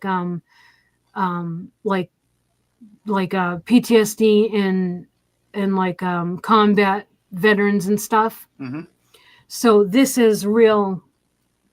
This is real. That is true. Like little bit of hmm That's psychology is real. that's what I like about this series, because they do that. Yep. They'll dip into the real world stuff so much, because it does. It all plays out quite well with the writing. Yep. Yes, meth. Yes, like, or induce a stroke. I guess either way. Yeah. So then he pours a glass of tea, and he's like, no more bad dreams. And then it cuts to the FBI, and they're like tracing the killings, and there's a pic of like there's like a, what do you call it, like a thread going down the map, and they're like following the killings and or sightings. hmm Killings or sightings, yeah, one of the two. I thought it was sighting. Yeah, yeah, maybe you're right, sightings or something, yeah. And then it shows a pic of CJ up there, hmm and it shows they start at Bangor, Maine, Stanford, Connecticut, Reston, Virginia, and each it is murders because in my notes it says each murder 500 miles apart. Oh, I got you. Yeah, you're right. Yeah. Of the families, yeah, because no one knows about them yet. It's just the FBI, and because then don't we from this point we cut to the kid knocking on the door? That is not yet. Oh. Yeah, not yet. So Marianus is saying that it strengthens the neurological signals in conjunction with rehab. So, like, what, the mushrooms? I think he's referencing the meth that he referenced earlier. No kidding. So I didn't realize that. That's interesting, Marianus. Thank you for that information. Huh. That's interesting. All right, so now we know that this family is moving south, so they need to get. Jack says that we need to get files on every missing boy within 200 miles of North Carolina, and then Will's like, "There's a pattern, but it has less to do with geography than psychology," and Jack is like, "What kind of kid does this?" And then Will says, "And what kind of kid follows a kid that does this?" Mm-hmm. And then that's when Jack says, "There's no indication that these kids come from abusive families or anything." And Will says, "No, they're capture bonding." And basically, he's talking about like the Stockholm syndrome, like they're identifying with their captor because that's how you survive. Yeah. And then he ends. He says, if you don't, you're breakfast. And then it cuts to Lecter's house, and what is he doing? He's cooking eggs and sausage in a pan. And it's breakfast for Abigail. Yeah, breakfast. Like this, I just love the way they edited this series. It was good. And then she's like, she is now under the influence of the psilocybin, and she's having her memories and stuff, and then he clearly lied to her on top of it, because he's like, it's a controlled amount that I'm giving you, and it's under my supervision. Like, but he gave her like the most powerful shit because she's all over the place. Yeah. Seeing like melty faces and shit. Good night, Time Prophet. It was awesome for you to hang with us, and we'll see you later. Okay. I'm glad he left out the pineapple. Yeah. So, this is definitely like, this isn't. He just has her tripping. Like, this wasn't a. Yeah. She drops her glass as well. Yeah. Yeah, like she's definitely like she is tripping, and that is definitely not like a therapeutic thing. No. Like, think it doesn't. We don't know for sure because they don't really state it in the episode. But I think what he's trying to do is make her live in her memories, like make her very reliant on him. Mm-hmm. Like have these. Well, he tests her too, because before he gave it to her, he's like, "Don't you trust me?" Yeah. And then she started drinking like right away. Yeah. Yeah. It's like she has no choice but to. So, and it's funny. Like I was just talking about how the way that they move from scene to scene and what they say before the next scene matters in the scene that comes after, because Will leaves off saying, like, if you don't identify with your captor, you become breakfast. And then at Lecter's house, he's cooking breakfast, and it's and this whole thing is all about like Abigail trusting him, and she's basically Lecter's captor. Yep. Because she can't go. She knows his secret. He knows her secret, that by his design, and so she can't go anywhere else. She's beholden to him. Yep. So yeah, she's a captor of his, and I think that she realizes that. And she is starting to realize it. She's not dumb. She's actually she may have enough, like, with age she may be on par with Lecter, to be honest. Mm-hmm. Yeah. But yeah, we see her like having reliving all her trauma and everything. And then he says, like, creepy, he's like, um he yeah, he okay, so he says, things look different, under the psilocybin. And Abigail says, no more secrets for us. And Lecter goes, you and I will have many secrets. Mm-hmm. Ugh, it's so creepy. And then, yeah, so he's explaining, like, what this psilocybin does and everything like that, and all of that. Like, we went over that. Mm-hmm. And then she's like, you're making breakfast for dinner? And he says that, and then she says, that was the last meal I had with my parents. And then Lecter says, I know, and it's the first meal you're having with me. Yep. Ugh.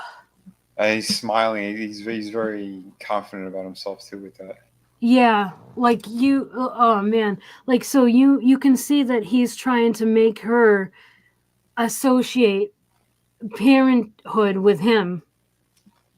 And Yeah. but it's so twisted. It's not in a healthy way. Like, in a natural way, like, he would just kind of give her shelter and help her through her trauma and everything in a safe environment. But since he's who he is, this is so perverse and twisted. Yep. It's so well written. It is. He's very disturbing. But something about it too, like, and like with the mushrooms that she's on, Mm-hmm. she's coming around to it a lot. Like, you could tell his plan is working. Yep. Where Yep. she had some doubt, it looks like she's fully on board with them. Yeah. And we see that at the end of the episode, the specific thing that she says when they're at the dinner table with Alana, Dr. Bloom. So okay, so now we cut back to the lab, and it's Alana, Dr. Bloom, Kate's, and Will, and they're like discussing how, without any kind of interference of a leader, these kids wouldn't kill, Mm-hmm. given that they don't come from any kind of dysfunction or anything like that. And then Will says, our missing kid is a boy, a paradox in the mindset of in the midst of a normal family. And he says he's an outsider, but he doesn't look like one. So they figure out he'd have some kind of vocation, something inventive or anything. And so, like, they're going through the paperwork and stuff, and they find one that I think it's CJ's family is the one that had moved like 3 different cities in 3 years. Mm-hmm. Biloxi to Charleston to Fayetteville, and he won a junior high award for his work on like computer circuitry stuff. So and Bloom says, why are these kids so susceptible to CJ? And Will says, because our boy may have a brother, but their ages or interests keep them apart. So he's a brother without a brother. Mm-hmm. And then Will says, their brother's looking for a mother. That's why they're killing the mothers last.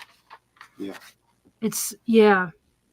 So then after they figure this out, Will goes straight to Jack and tells them, that there's an adult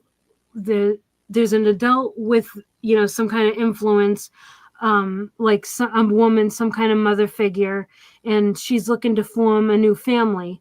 Mm-hmm. And then Jack is like, a family can have a contagion effect on people, and they influence people to adopt similar behaviors and attitudes. And Will says, whoever this woman is, she wants these kids to like adore her, but she has to erase their family in order to do that. Right. Because, and it's weird because if these kids were from dysfunctional families, she'd have a much easier time. Mm-hmm. But That's why she's having them kill them. Yep. For that complete, like that circle's complete for them. There. Yep.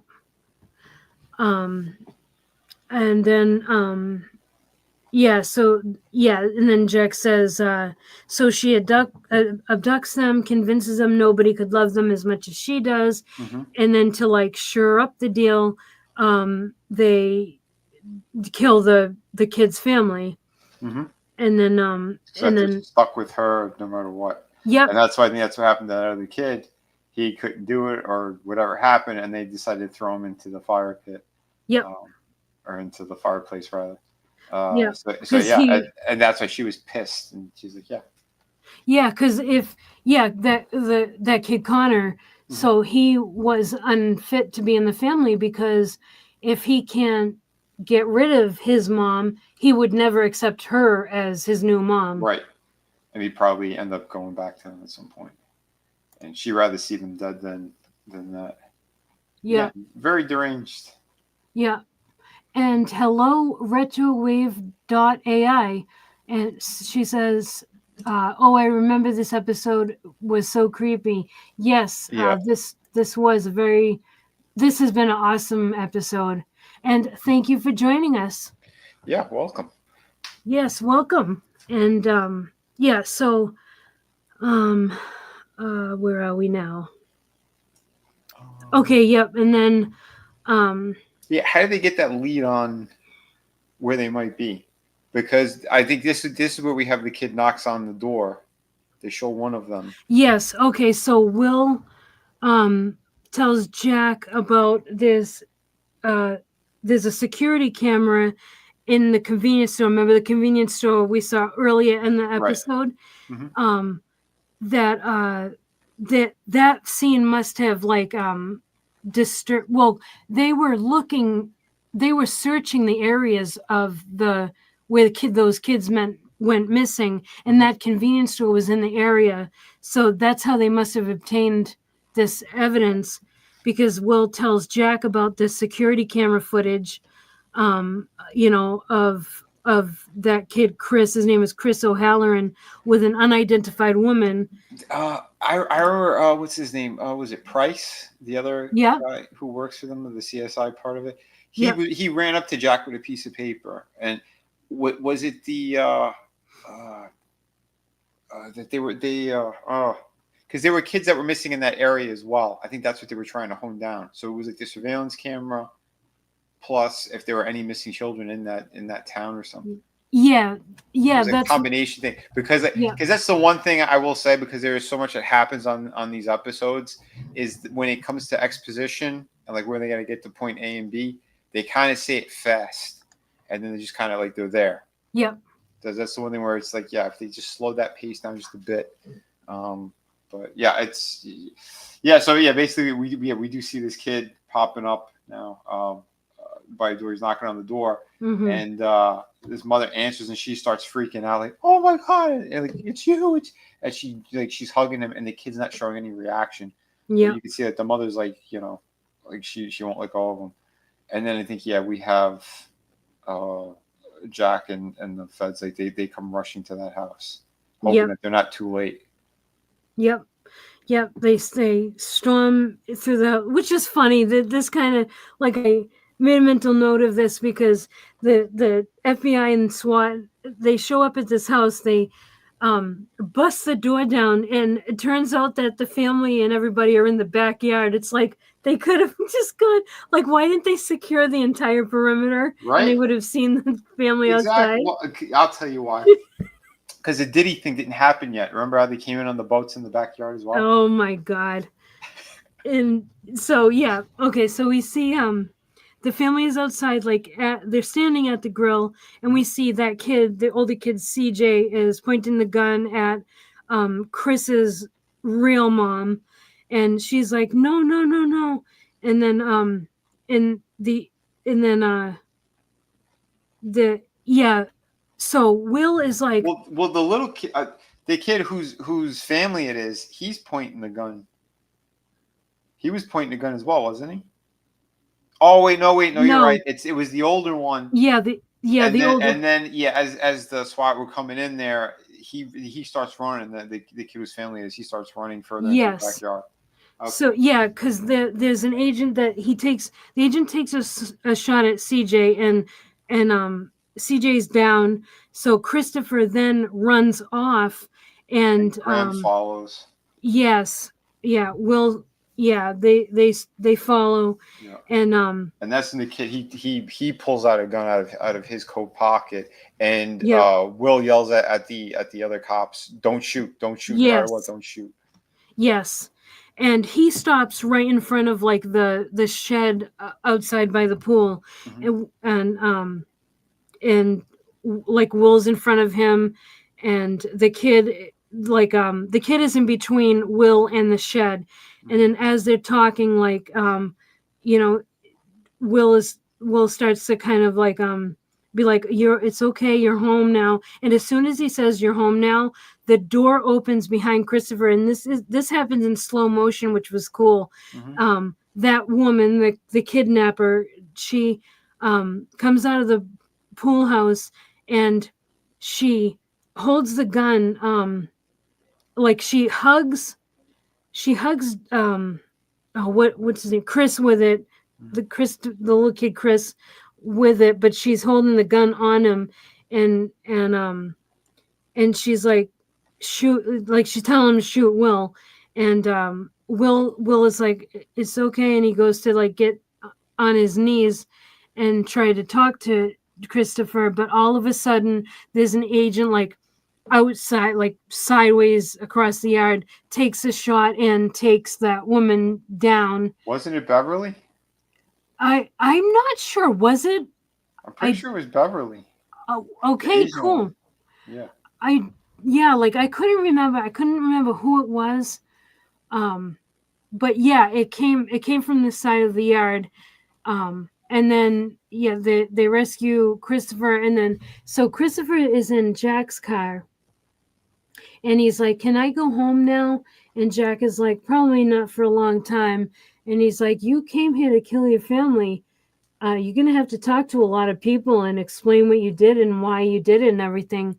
And And Chris the said, kid said, "Yeah, I wasn't going to shoot her." "Yep, yep." He's like, "I wasn't gonna do it," Mhm. and he says like, you know,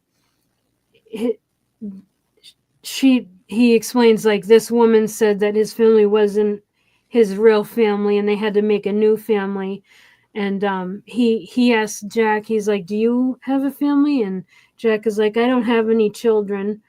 Mhm. And Christopher says, "Then you don't know what it's like." And then he's like, "Can I talk to my mom?" And then he goes, "My real mom." And Jack says, "In a little while, you have to talk to me first." Yeah. So it's kind of like a sad ending. Yeah. And good night, Zombie Box. Thank you for joining us tonight. Yeah. Hope Have a you good night. hope you have a great one. Um Well, and another button on that is we see Jack. Well, actually, this episode wasn't done because we have that, and then we have Alana. yeah, we have, yeah, Is there's one yeah. more scene, and then back at Lecter's house, we see like Alana is extremely angry with Lecter for taking, she's like, "Abigail is my patient. You didn't have permission to take her." And Lecter nods, and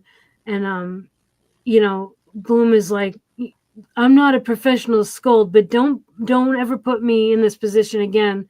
And then Lecter apologizes, and she's like, "That was really rude." And he says, "You have every right to be upset with me." And then Alana asks like, where is Abigail? And Lecter says she's in the dining room. So Alana goes to see her, and Lecter says, "You were right. She," and then Oh, Alana goes, before they get to the room, yeah, because you were right and all that. He goes, I will warn you. Uh, I had to give her a half a Valium, so yeah, she may be a little woozy. yeah. He's like, she experienced some anxiety, so I gave her a sedative. And she's like, what did you give her? And he's like, a half a Valium. And it's like, yeah. And he goes, she might be a little hazy. Hmm.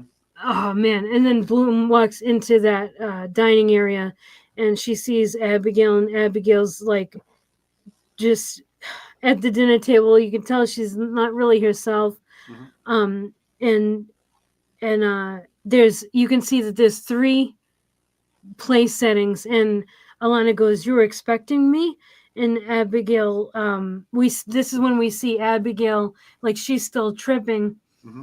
and she sees, instead of Lecter and Alana, she sees her mom and dad, and But like what this was it? makes Was it Lecter who said? Because someone says we have it's like a nice little family dinner or something. it's Abigail says that after. Oh, okay. So yeah, when she sees that, she smiles, and Lecter goes, "What are you seeing, Abigail?" And she says, "I see family." Oh, yeah, that's right. Yeah, and so Lecter has succeeded. He has made her associate him and Bloom as like Hmm. new family. Yeah, like a new surrogate mother and father. And then we see, yeah, and then we see Jack and his wife like getting into bed, and Yeah. they're, you know, And this is this the first you time could, we see the wife because yeah, yeah, Hannibal keeps making references that he wants to meet her, or whatever. But this is the first time we yes, actually see her. yep. This is the first time we meet Mrs. Crawford. They're getting into bed, and you can sense that there's tension in their marriage. And Hmm. he said, "Do you think it's too late for us to have kids?" And she doesn't, like, she just has this like blank look, and she says, "It is for me." Hmm. And then last thing we see is that the dogs in at Will's house, the dog's sleeping on the floor, and then Will is in bed and he goes to sleep. Hmm. That's how that episode ends. Yeah, That was a fantastic episode. it was. And as he's able to sleep that night. Yeah. Yeah, there was nothing crazy that happened. It's like it's because he had less time with Hannibal in this one. Like It it just yeah, that's it begs the question, right? it really does. It really does. You makes you wonder. Hmm. Um all right. So then we get into episode 5, Hmm. and wait, why is this? Did we miss something?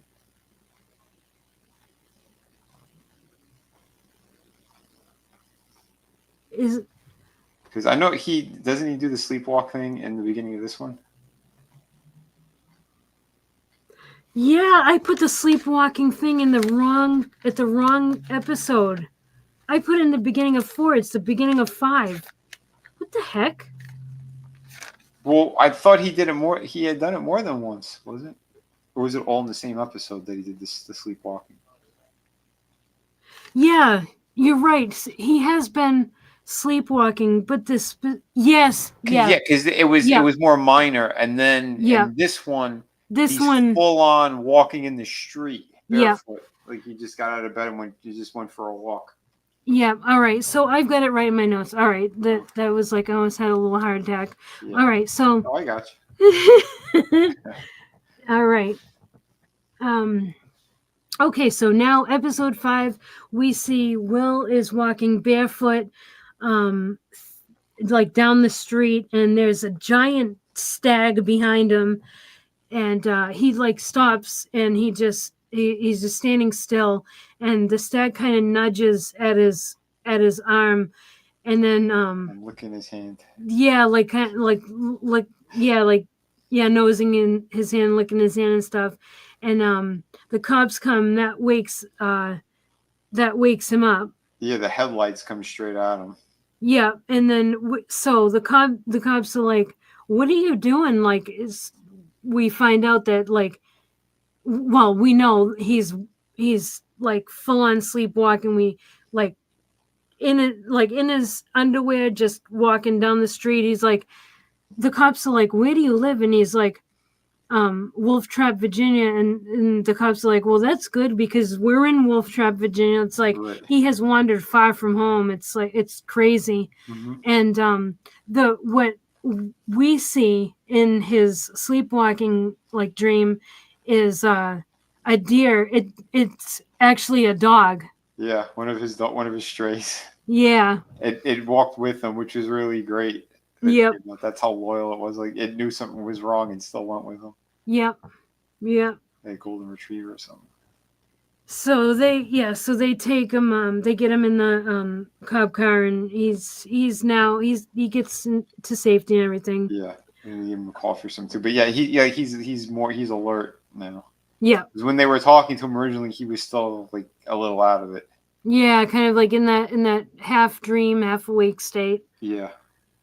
And then we see him at Lecter's office, and he's talking about his sleepwalking, how he's feeling out of control, and Lecter says that okay, so a lot of mind games happen in this scene. Lecter is like Crawford has manipulated you, putting you back in the field before you weren't ready and stuff like that. And Will's like, are you trying to alienate me from Jack? And then Lecter says, well, he's been manipulating you for his own benefit for a while. And then Will's like, you think he's a devil? And then Lecter goes, well, manipulation like that doesn't exactly qualify him as a saint. And this episode, so it's funny that they start off like that, talking about a devil and saint and all that, because that is a theme in this episode. Yeah, the visuals in this one, woof. Yeah, they're pretty intense too. Yeah, this was awesome. Yeah. It's like stuff that they did in the Hannibal movie. Yeah. Yeah, this was good. So it cuts away we're at a motel, and a guy is there getting ice, and he looks at a couple walking down like the sidewalk in front of the motel, whatever that's called. As he's like walkway. Yeah. And we see their faces. He imagines them as their heads are on fire. So almost like Ghost Rider. Yeah, exactly like that. And then but the next thing we see is we're now at the crime scene. We're at the motel room, and now you gotta picture this.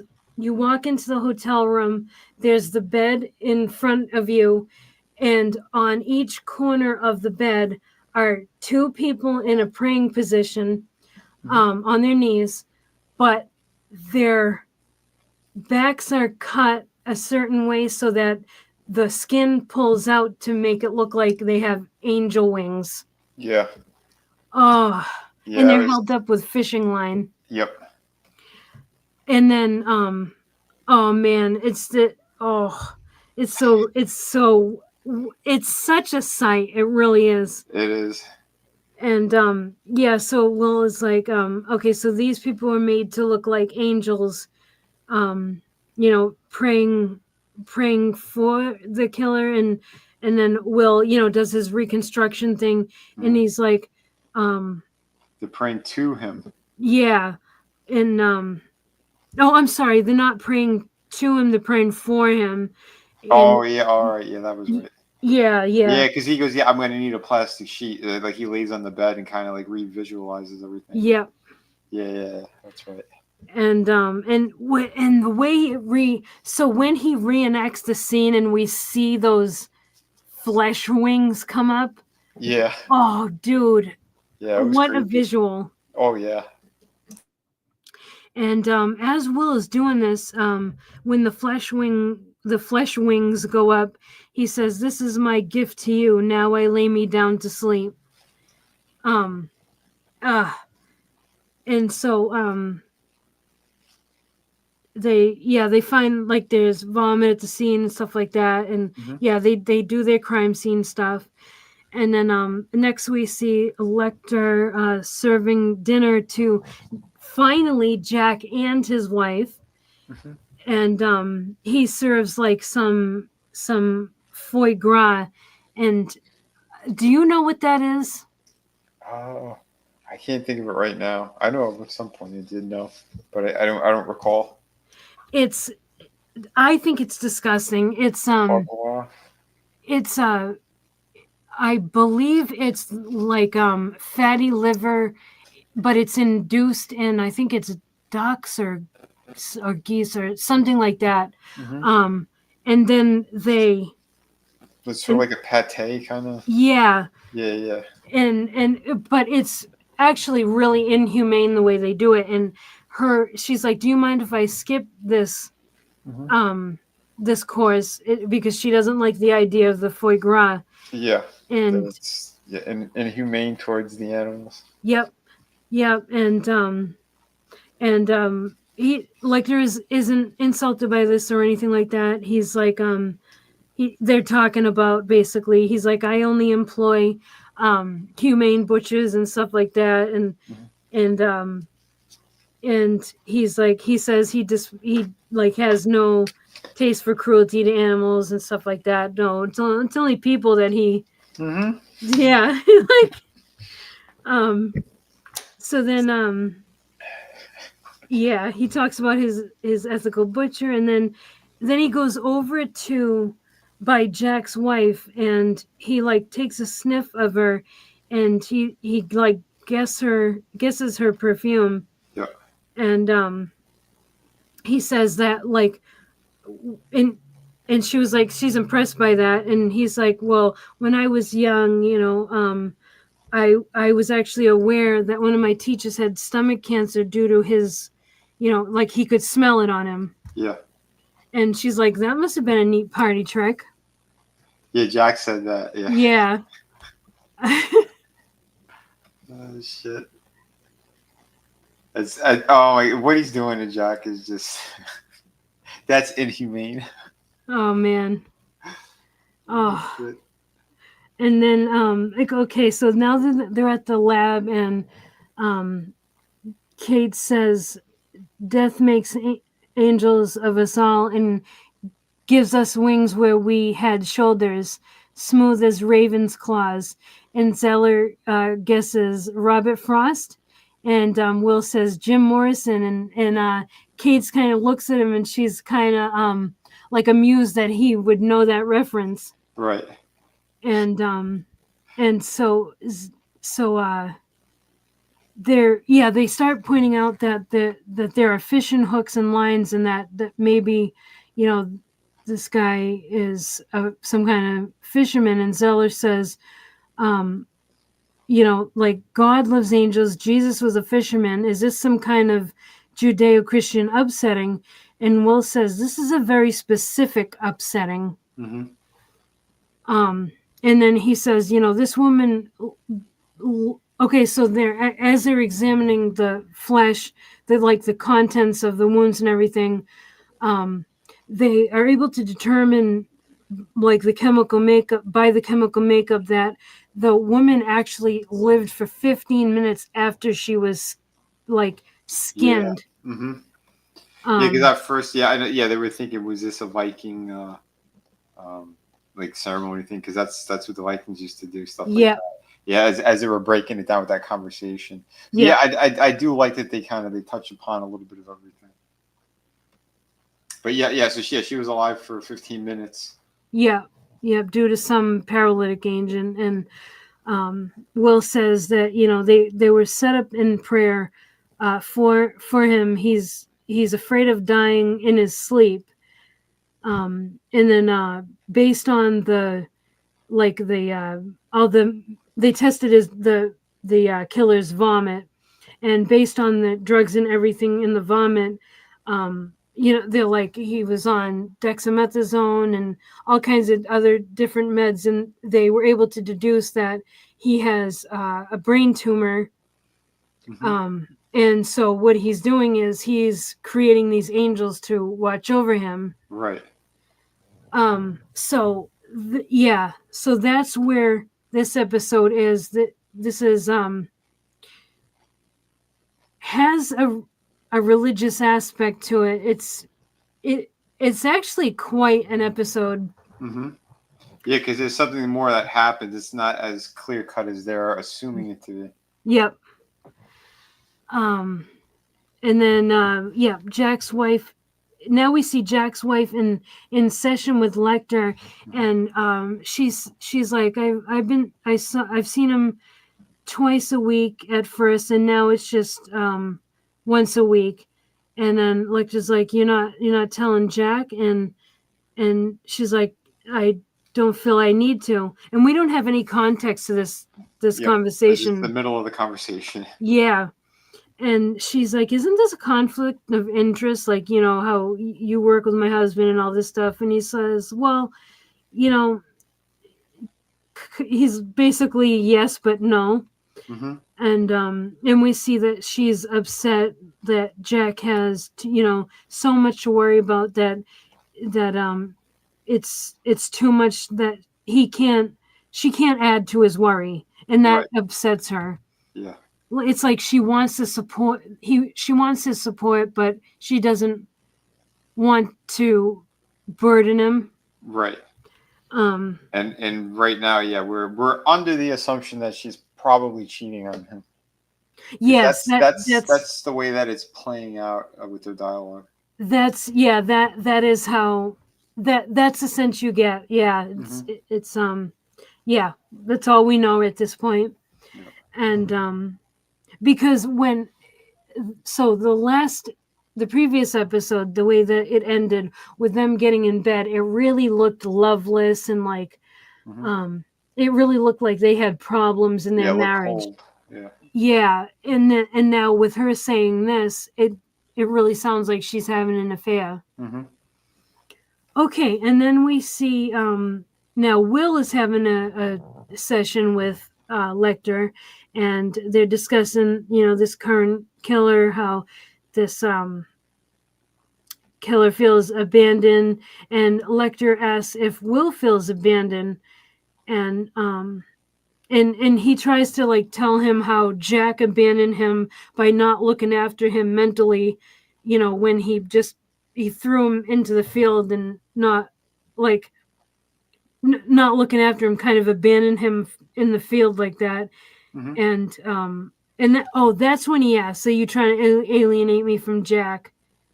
And yeah, like you can see that is where Lecter is going with it. Like he's leading Will away from Jack. Yeah. And you can see like he started that off right away in episode 1. He started doing that very subtly, like Will is a grown up and this and that, and just kind of like putting that divide up. Yeah, because they have a moment in this episode as well. Jack and Will and Jack. It's yep. You can clearly see that was brought on because of Lecter. Yes, very much. Yeah. And we see Jack and his wife going to bed, and Jack, he wants to talk. He's trying to have a conversation. She's like not saying anything, and she's just playing it off like, she's got a lot on her mind. She doesn't want to talk about it, and he's like, he's okay. He's like, it's all right. Don't have to. He's like, I don't have to assume that you're having an affair. Basically asking her without asking her if she's having an affair. Yeah. And she's like, thank you. And he's just supportive, and he's offering her help. Right.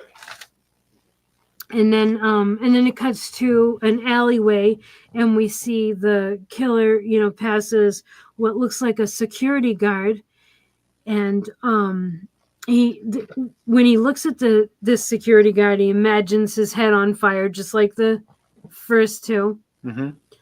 And then we see agents on the scene. This is now a crime scene. Agents on the scene.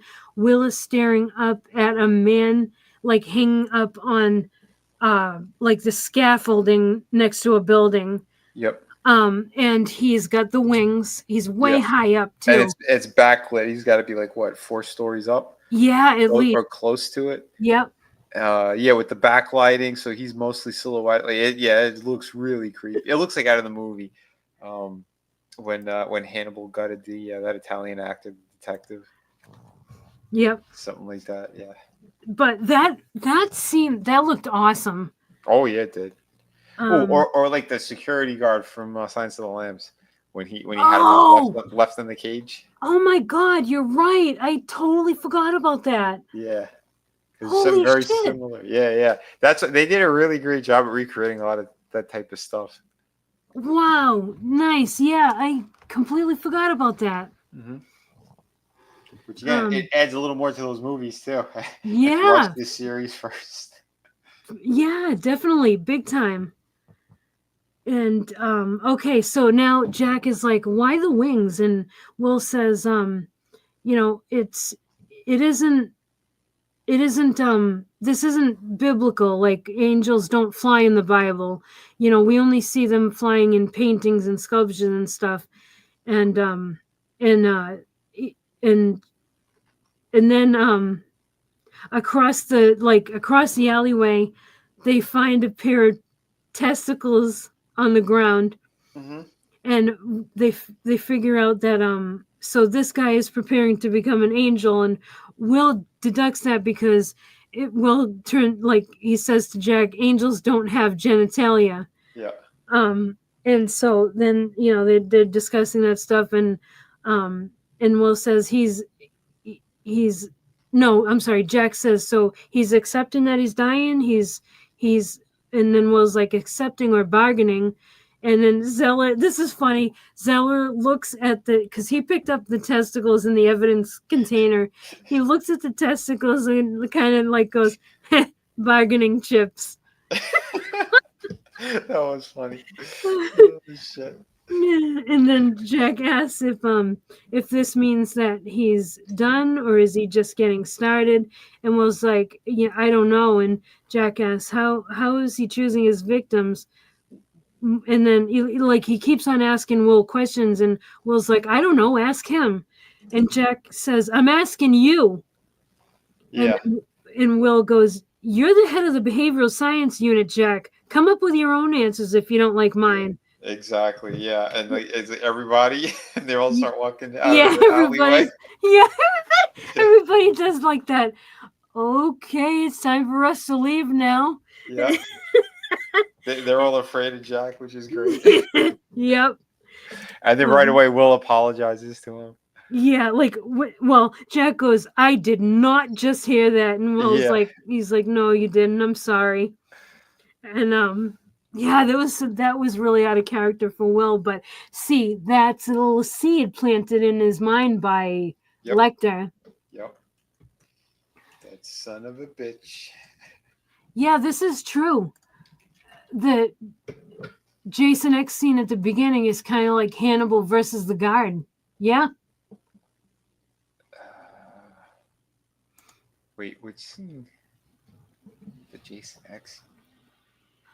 All right, and then okay, so now we're back at the lab, and Kate asks if Will is okay, and because she's like, like she can tell there's something wrong with him, and she's like, he's like, well,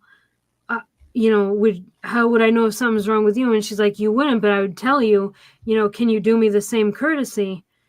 And then Price comes up with some files on the original victims, and their names are Marilyn and Roger Brunner, and they're actually FBI FBI's most wanted.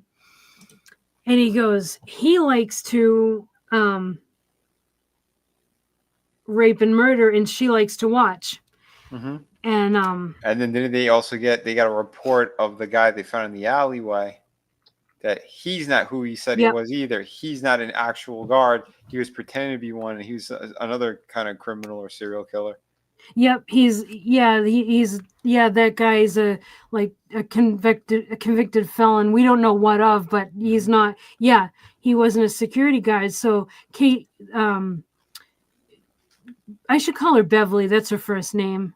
Yeah. Beverly asks if, can this guy be a vigilante? And Will says, well, vigilantes are purposeful, pragmatic, and they don't fall asleep under their victims.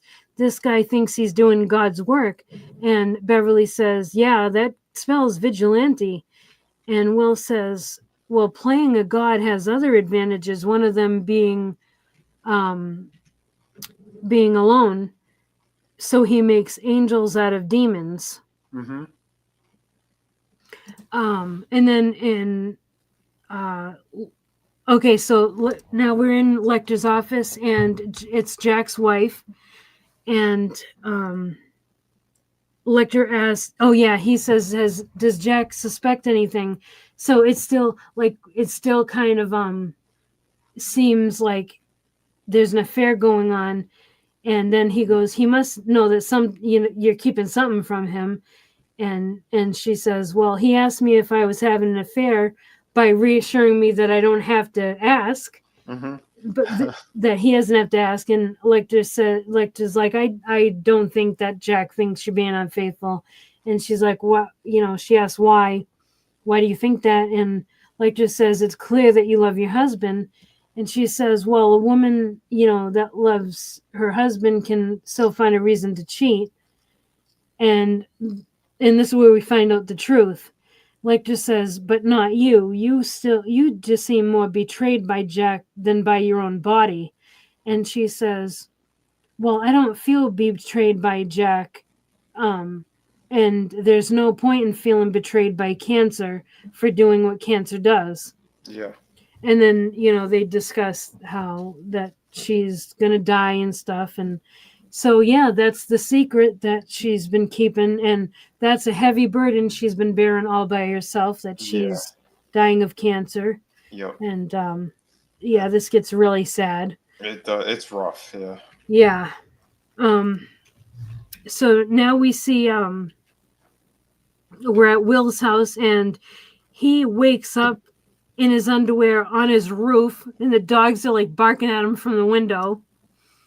So he oh, by the way, that is Lawrence Fishburne's real wife as well. I thought so. Yeah. That's why they work so well together. So were they married during this series? Yeah, they were married from 2002 up until 2018. Yeah, so they were married during this. Yeah. That's cool. So Will wakes up. Clearly he's doing the sleepwalking again. And so he and Lecter are discussing the sleepwalking and everything like that. And they're discussing they're calling this killer the Angel Maker. Mm-hmm. And how this Angel Maker thinks he can see demons and stuff, and Will is having a hard time like putting himself in this guy's shoes. Like he's trying to discern the patterns and stuff, and he's like walking around Lecter's office, and when all of a sudden he notices the stag statue in Lecter's office. Mm-hmm. Now, how long has that been there? Because I was tempted to go back and check out the first couple of episodes. Same. I believe they showed that stag in the I believe it was when he was sitting and talking with Alana in the other episode. And I noticed it in the background. And then in this one, we actually do see it, and like that Will notices it, and he's like, right, like he's touching it, and he's like, he's not putting it together. He sees it. He knows something's up, but he still can't put it together. You know that this shadowy figure is basically it's Hannibal is what he's seeing, Yep.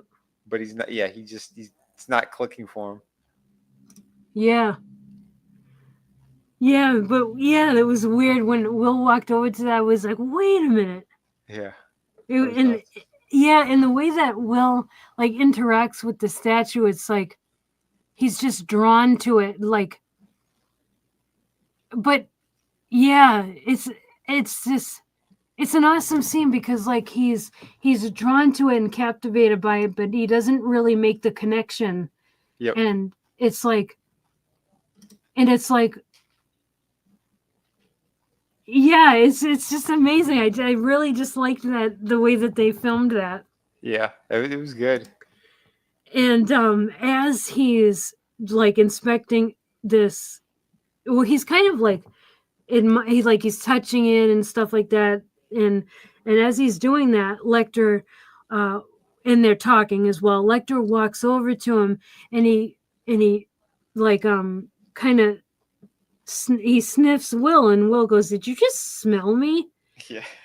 And and Lecter plays it off like he's like, "It's the aftershave. It smells like something with a ship on the bottle. I'll have to introduce you to a finer aftershave." Um and then he asks if Will's headaches have gotten worse, and Lecter goes, "I'd change the aftershave." Now this is kind of an interesting interaction because remember, Lecter can smell Hmm. cancer. And did you remember in the first episode, the first girl that, well, no, not the first girl, one of the girls that, Oh, the liver. yeah, the liver, Yeah, they put it back because it says yeah it was actually it was cancer. There was cancer. yeah, yeah, so he can somehow detect cancer in people. Hmm. And so it's kind of concerning that he like sniffed Will like that. Hmm. Um, so just like kind of keep that in your mind. It's kind of like a little cookie. Yeah.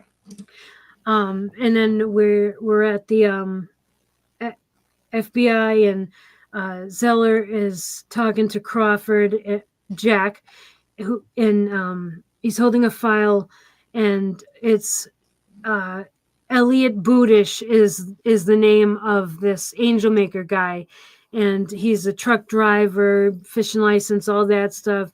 He's actually married and has 2 kids, but they haven't seen him in like 4 months, and he was diagnosed with his cancer 5 months ago. Hmm.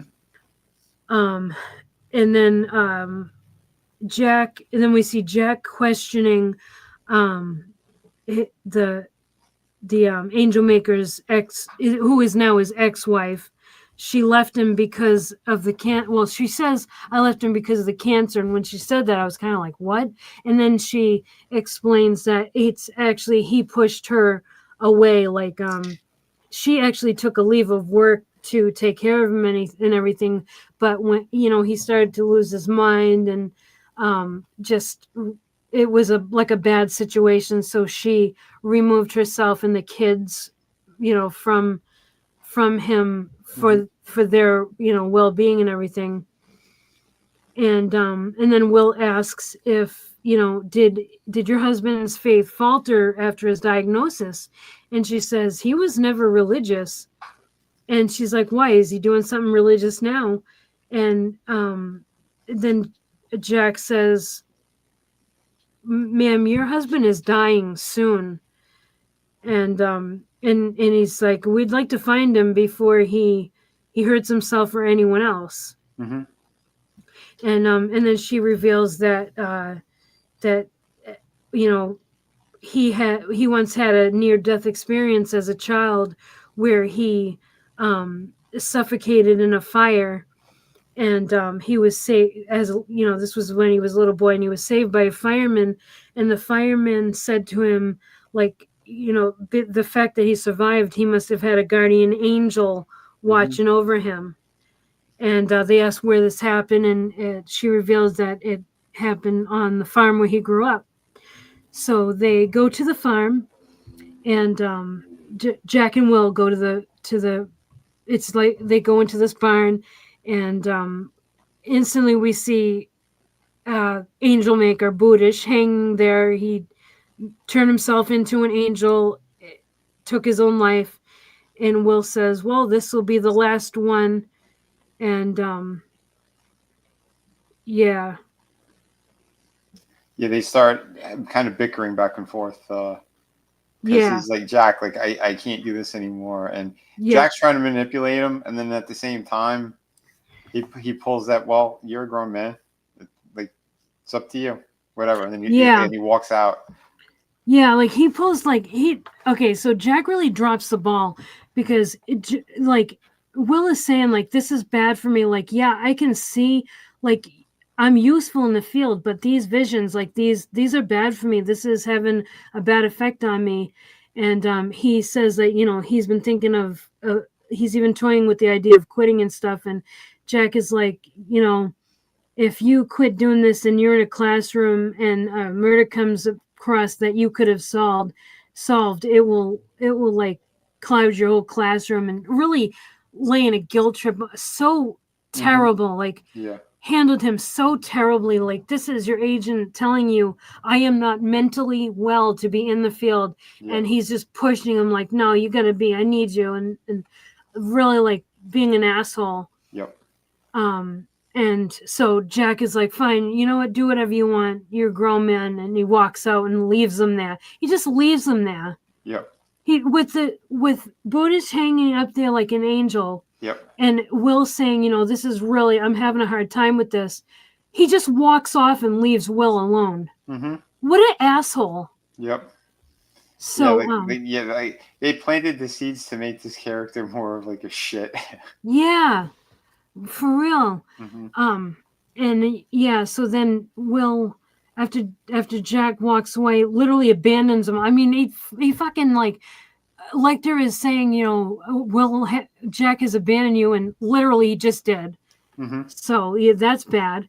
Yep. Um, so yeah, Will turns around, and then Elliot's like walking. He imagines, well, he sees Elliot walking towards Yeah. him, and it looks like a zombie. Yeah, And I remember Elliot, when this aired, I was like, "Oh shit!" yep. And Elliot says to him, "I see." Like he's talking like in a weird voice. He's like, "I see what you are.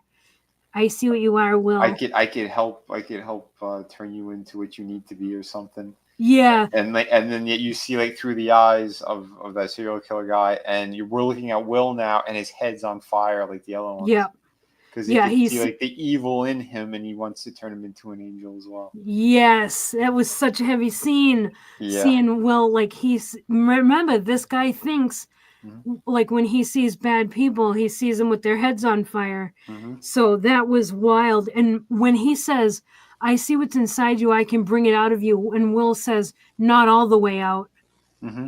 and that was so like whoa. Yeah. And And then we then find out it's a head trip, because he looks again, and he's still up there. He didn't come down. yep, This is Will having again. He's having his psychosis because of, again, what just happened as well, because of yep, Lawrence Fishburne and the shit way he's treating him. He's like, I can't, this, I'm too close to this stuff, and it's like literally he just visualized that happening. yeah, yeah. It's, That was so far that was the worst vision he's ever had. mm-hmm. Um, and then yeah, so that's over. And then at Jack at Lecter's office, we see Jack waiting in his in the waiting room. And Lecter opens the door, and Jack sees his wife Bella. He calls her Bella inside. Um, and he's like, he says, Dr. Lecter, my wife and I need to talk. Can we use your waiting room?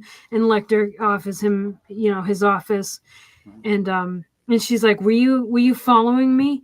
And he said, no, I called your office and they said you were at an appointment. I figured you'd be here. And she says, and he nods. And he says, when did you find out? And she's like, 12 weeks ago. And he says, "Is it treatable?" And she says, "Well, it's stage 4, and we know there's no stage 5."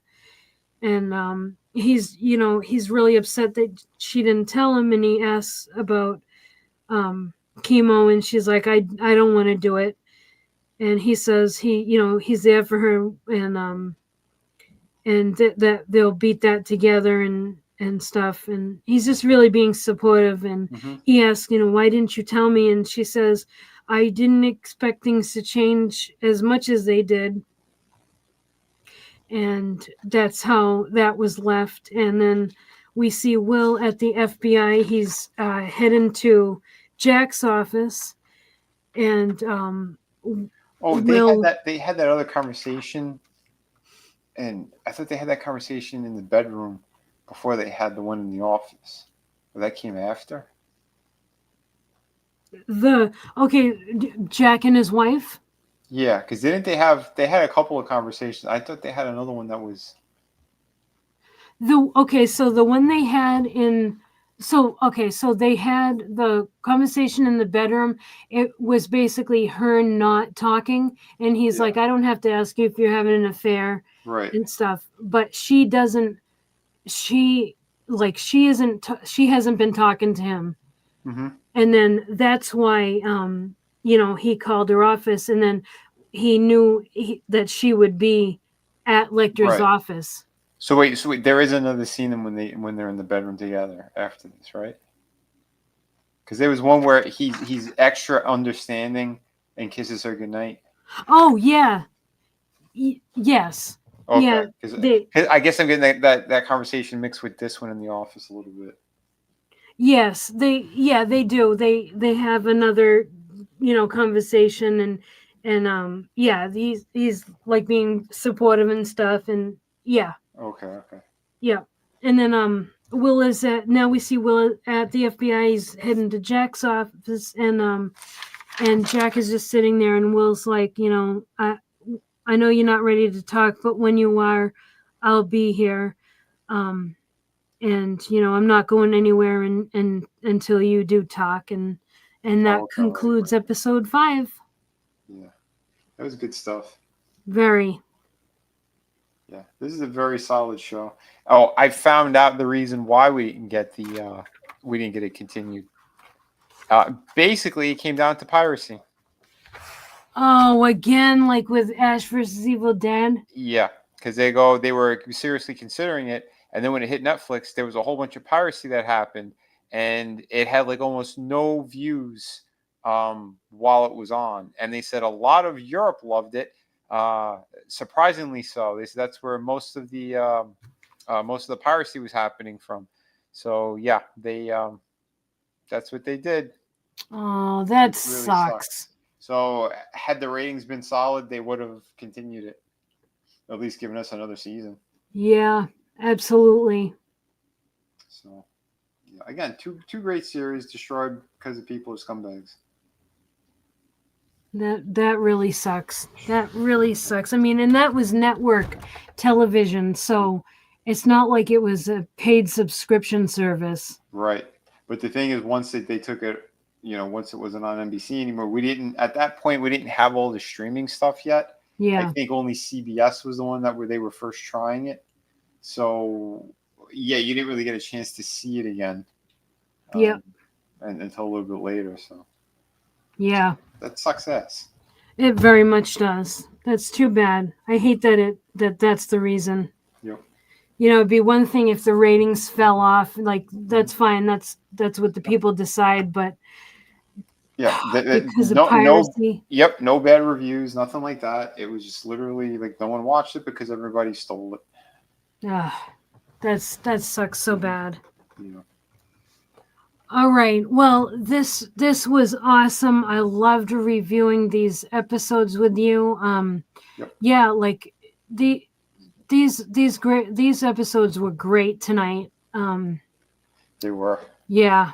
I am definitely I am so looking forward to episodes 6 and 7, which again, like we stated at the beginning of the stream, those will be on Wednesday, January 8th. Yep. And but before then, we have some stuff coming up. And Vinny, you can go ahead and tell people what you've got going on. Yeah, like literally, we're gonna be tomorrow. We should be doing the toy stream. I think we're still doing it. We'll get a little more info by tomorrow, but yeah, we should still be doing it. Friday, not 100% yet. If I'm gonna be able to do my Friday Underground stream again, got to take care of some family stuff. But Sunday for sure, we'll be back. We're gonna be doing the last 3 episodes of Arcane on my channel. So yeah, get to Vinny Art. On YouTube. Make sure to subscribe, do all that stuff you got to do, because yeah, that series has been amazing. Um, Again, I know I get a little bit confused with the Hannibal stuff because we're reviewing a bunch of shit right now. So Yeah. and a lot of them have very intricate and complicated stories as well, or plenty of characters. So Arcane, yeah, we're following like what 4 or 5 different storylines throughout the season. Yeah. And they're all amazing. So yeah, I don't know if you had started 7 yet. But, No, no, I wait till Sunday. okay. So then, yeah, you're in for a couple of big surprises because there's stuff that I even forgot. And I was surprised again. I was like, oh shit, that's right. And one of them, I went, I don't remember this at all.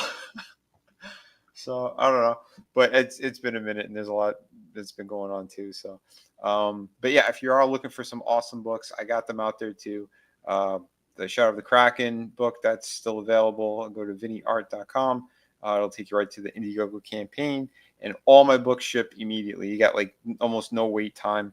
So if you want that good stuff, it's there. We also have the art books. It's the volume 3 art book campaign. Again, everything on that campaign is ready to go out the door. So if you missed it, you need it, you want it, go get it. Yeah, there you go. Thank you, Curtis. Yeah, thank you, Curtis. Awesome. Appreciate the links. So yeah, hell yeah.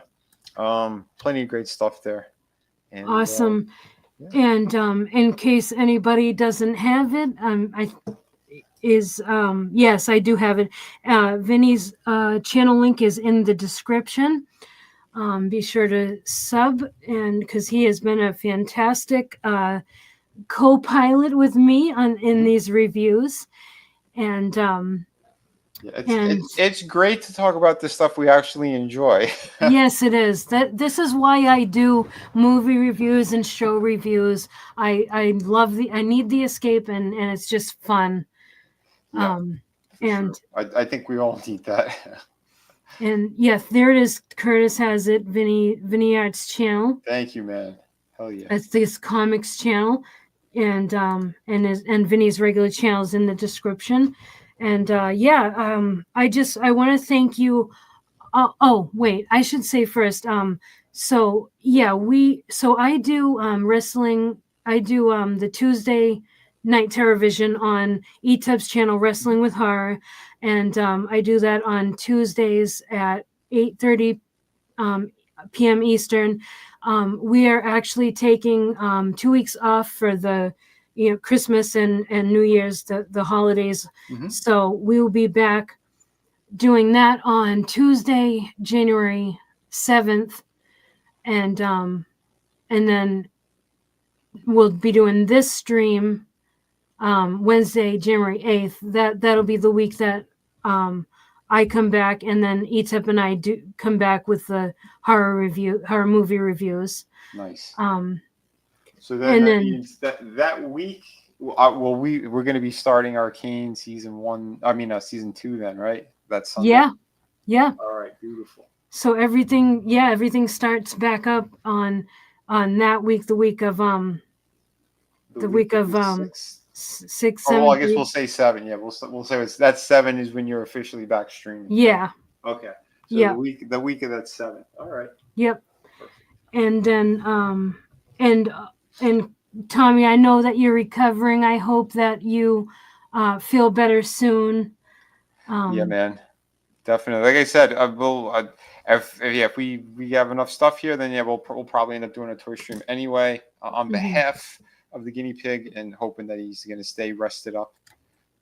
Yes, absolutely. Yeah, because I got a couple of cool things I do want to show. I had started filming one of them. Yeah, so I should have something for tomorrow as well. All right. All right. Well, I want to thank all of you for joining us tonight. It means a lot. It means a lot that you were all here. It's just great having you join us, and anybody watching on the replay, thank you as well. I hope you all have, whoever I don't talk to, I hope you all have a great Merry Christmas, Happy New Year, Yes, everything. all Um, that great stuff. yeah, and hope you all have a great night tonight. And we will see you next time. Bon appetit.